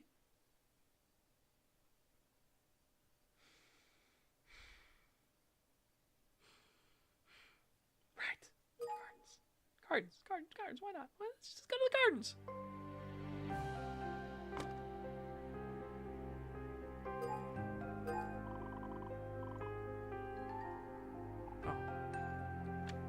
We already did this one. Yeah.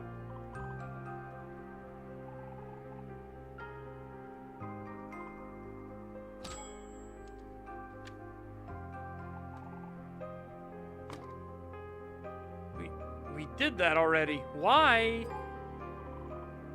Did that give us a second one?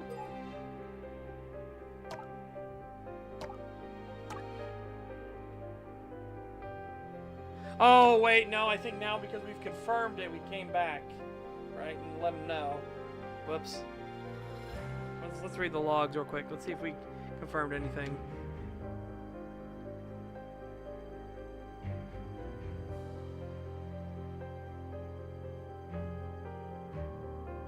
Nope. It's literally the exact same what it was last time. Pain. Pain. Suffering.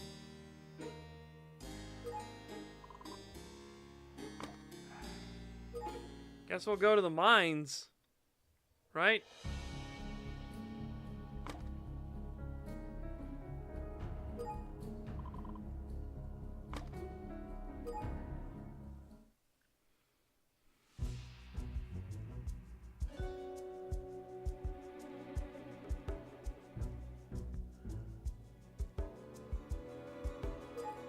We only have 3 clues.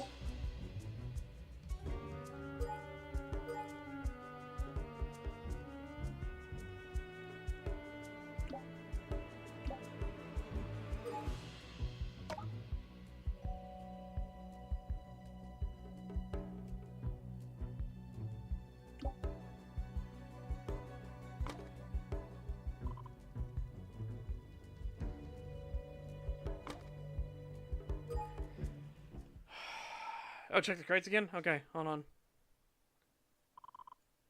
This annoys me right here. Because there's so much stuff that tells us to be here at the workshop and we can't stay here to investigate the workshop. You know what I mean? Like, let me investigate the workshop. No, I know the sack was missing. We talked about it. I don't think it's locked anymore, right? Yeah. See? It's not locked. We figured out this is missing. That's what we went here and we learned last time.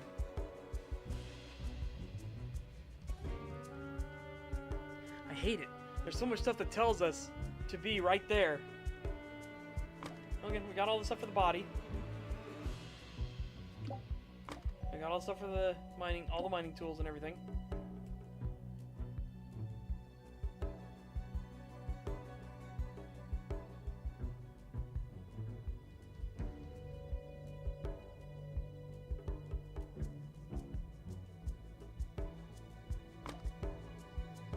Something, I think, has gone fucky-wucky. You know what I mean?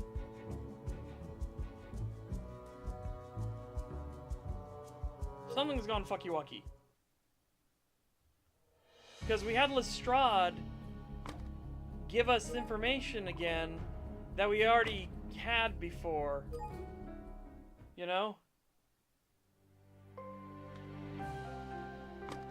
Look, it's not checked off again. I think something fucky-wucky's going on here.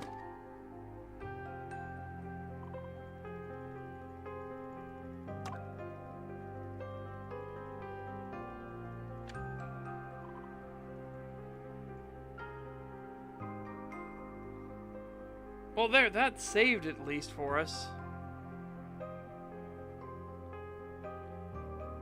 I don't know if the game broke or not.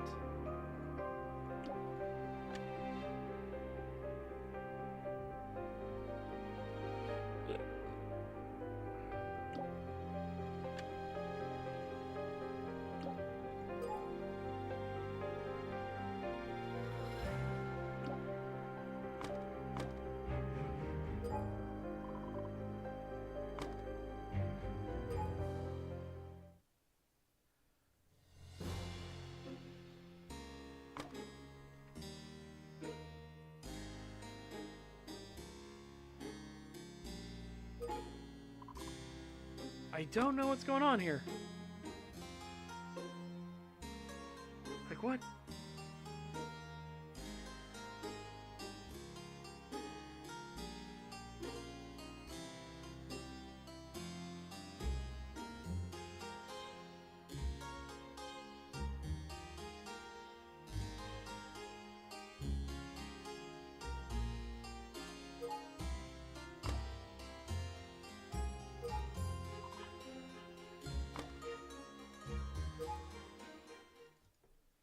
Let's check careful like, right?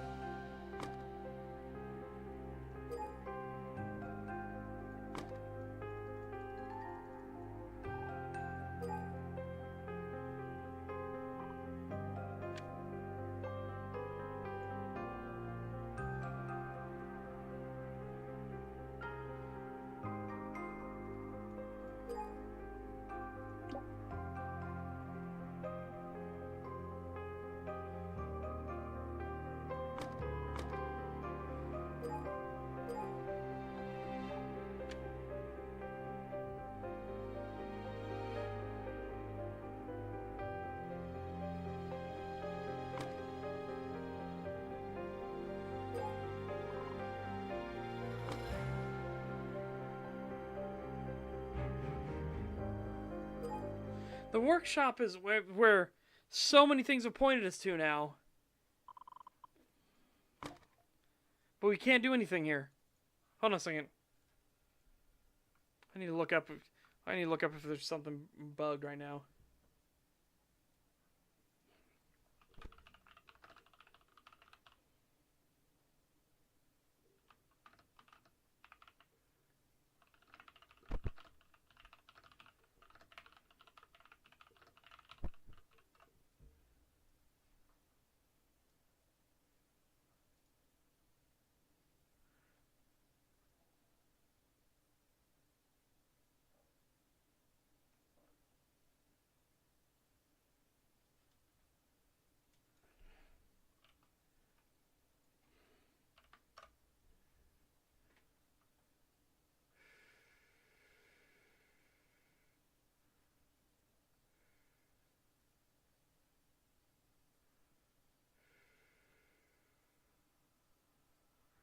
I just don't know, chat.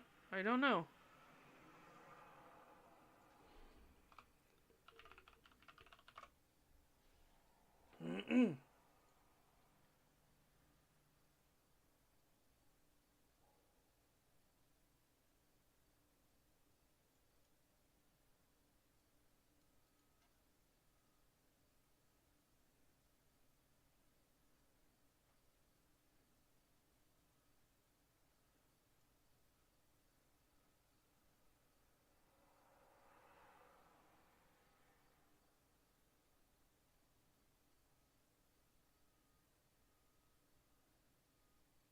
There's not much discussion on it. I might have to open up a discussion. The developer is very active in the chat and in the Steam forums, so I'll have to do that.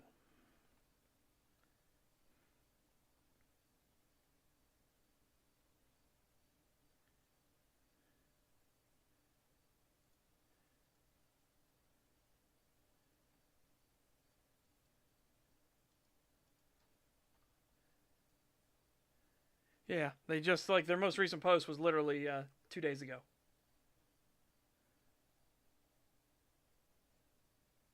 Two days ago.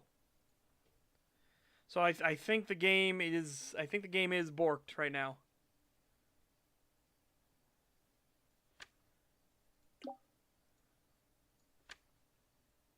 $159 ago. That's not bad. That's okay. If it happens, it happens. I'll try. You know what? We'll exit. I'll come back in, and I'll see if we can bump it or something. You know.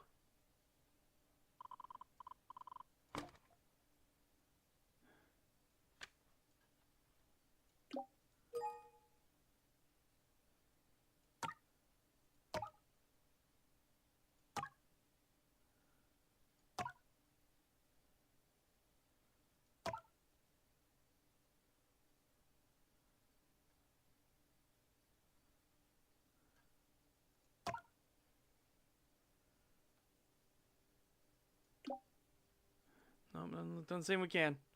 That's okay. I'll leave a message with the developer, and we'll see what's up. And I'll make special mention of like the stuff that's happening. Right. It's very unfortunate because this is like full locked us. We can't continue. We can't continue with this being the case, right? Physically cannot continue with this being the way it is. So I will go in here.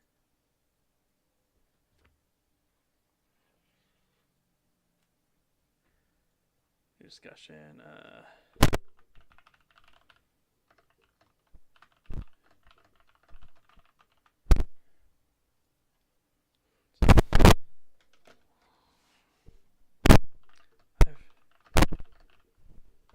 I've finished the interrogation with Miss Hookwell.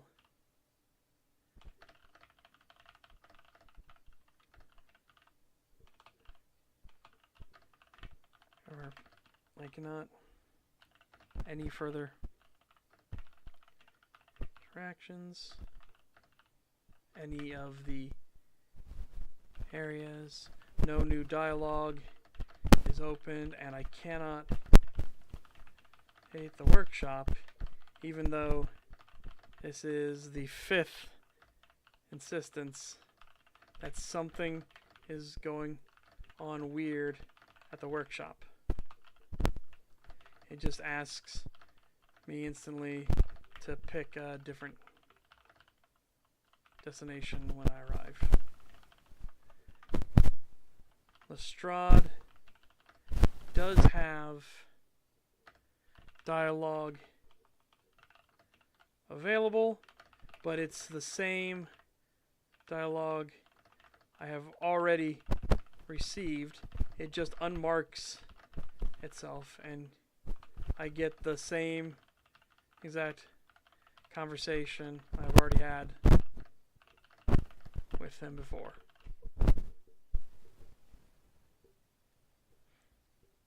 For about the brick dust on the minecart. Minecraft, whoops, minecart. I don't know why my brain just tried to finish that, so you know, yeah. I'm posting up the discussion now so you guys know what I'm doing. What I'm doing.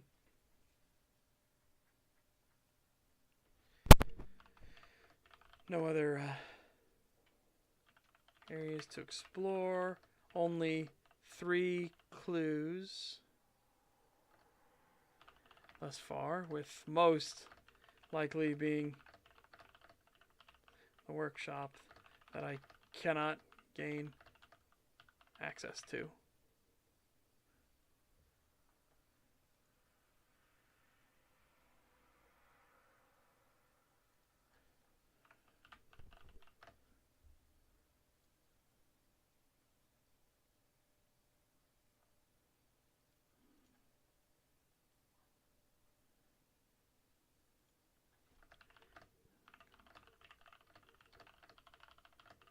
And gone through on the sense on. There we go. Burlap sack. All right, cool.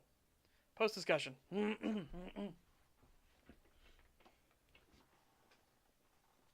there we go.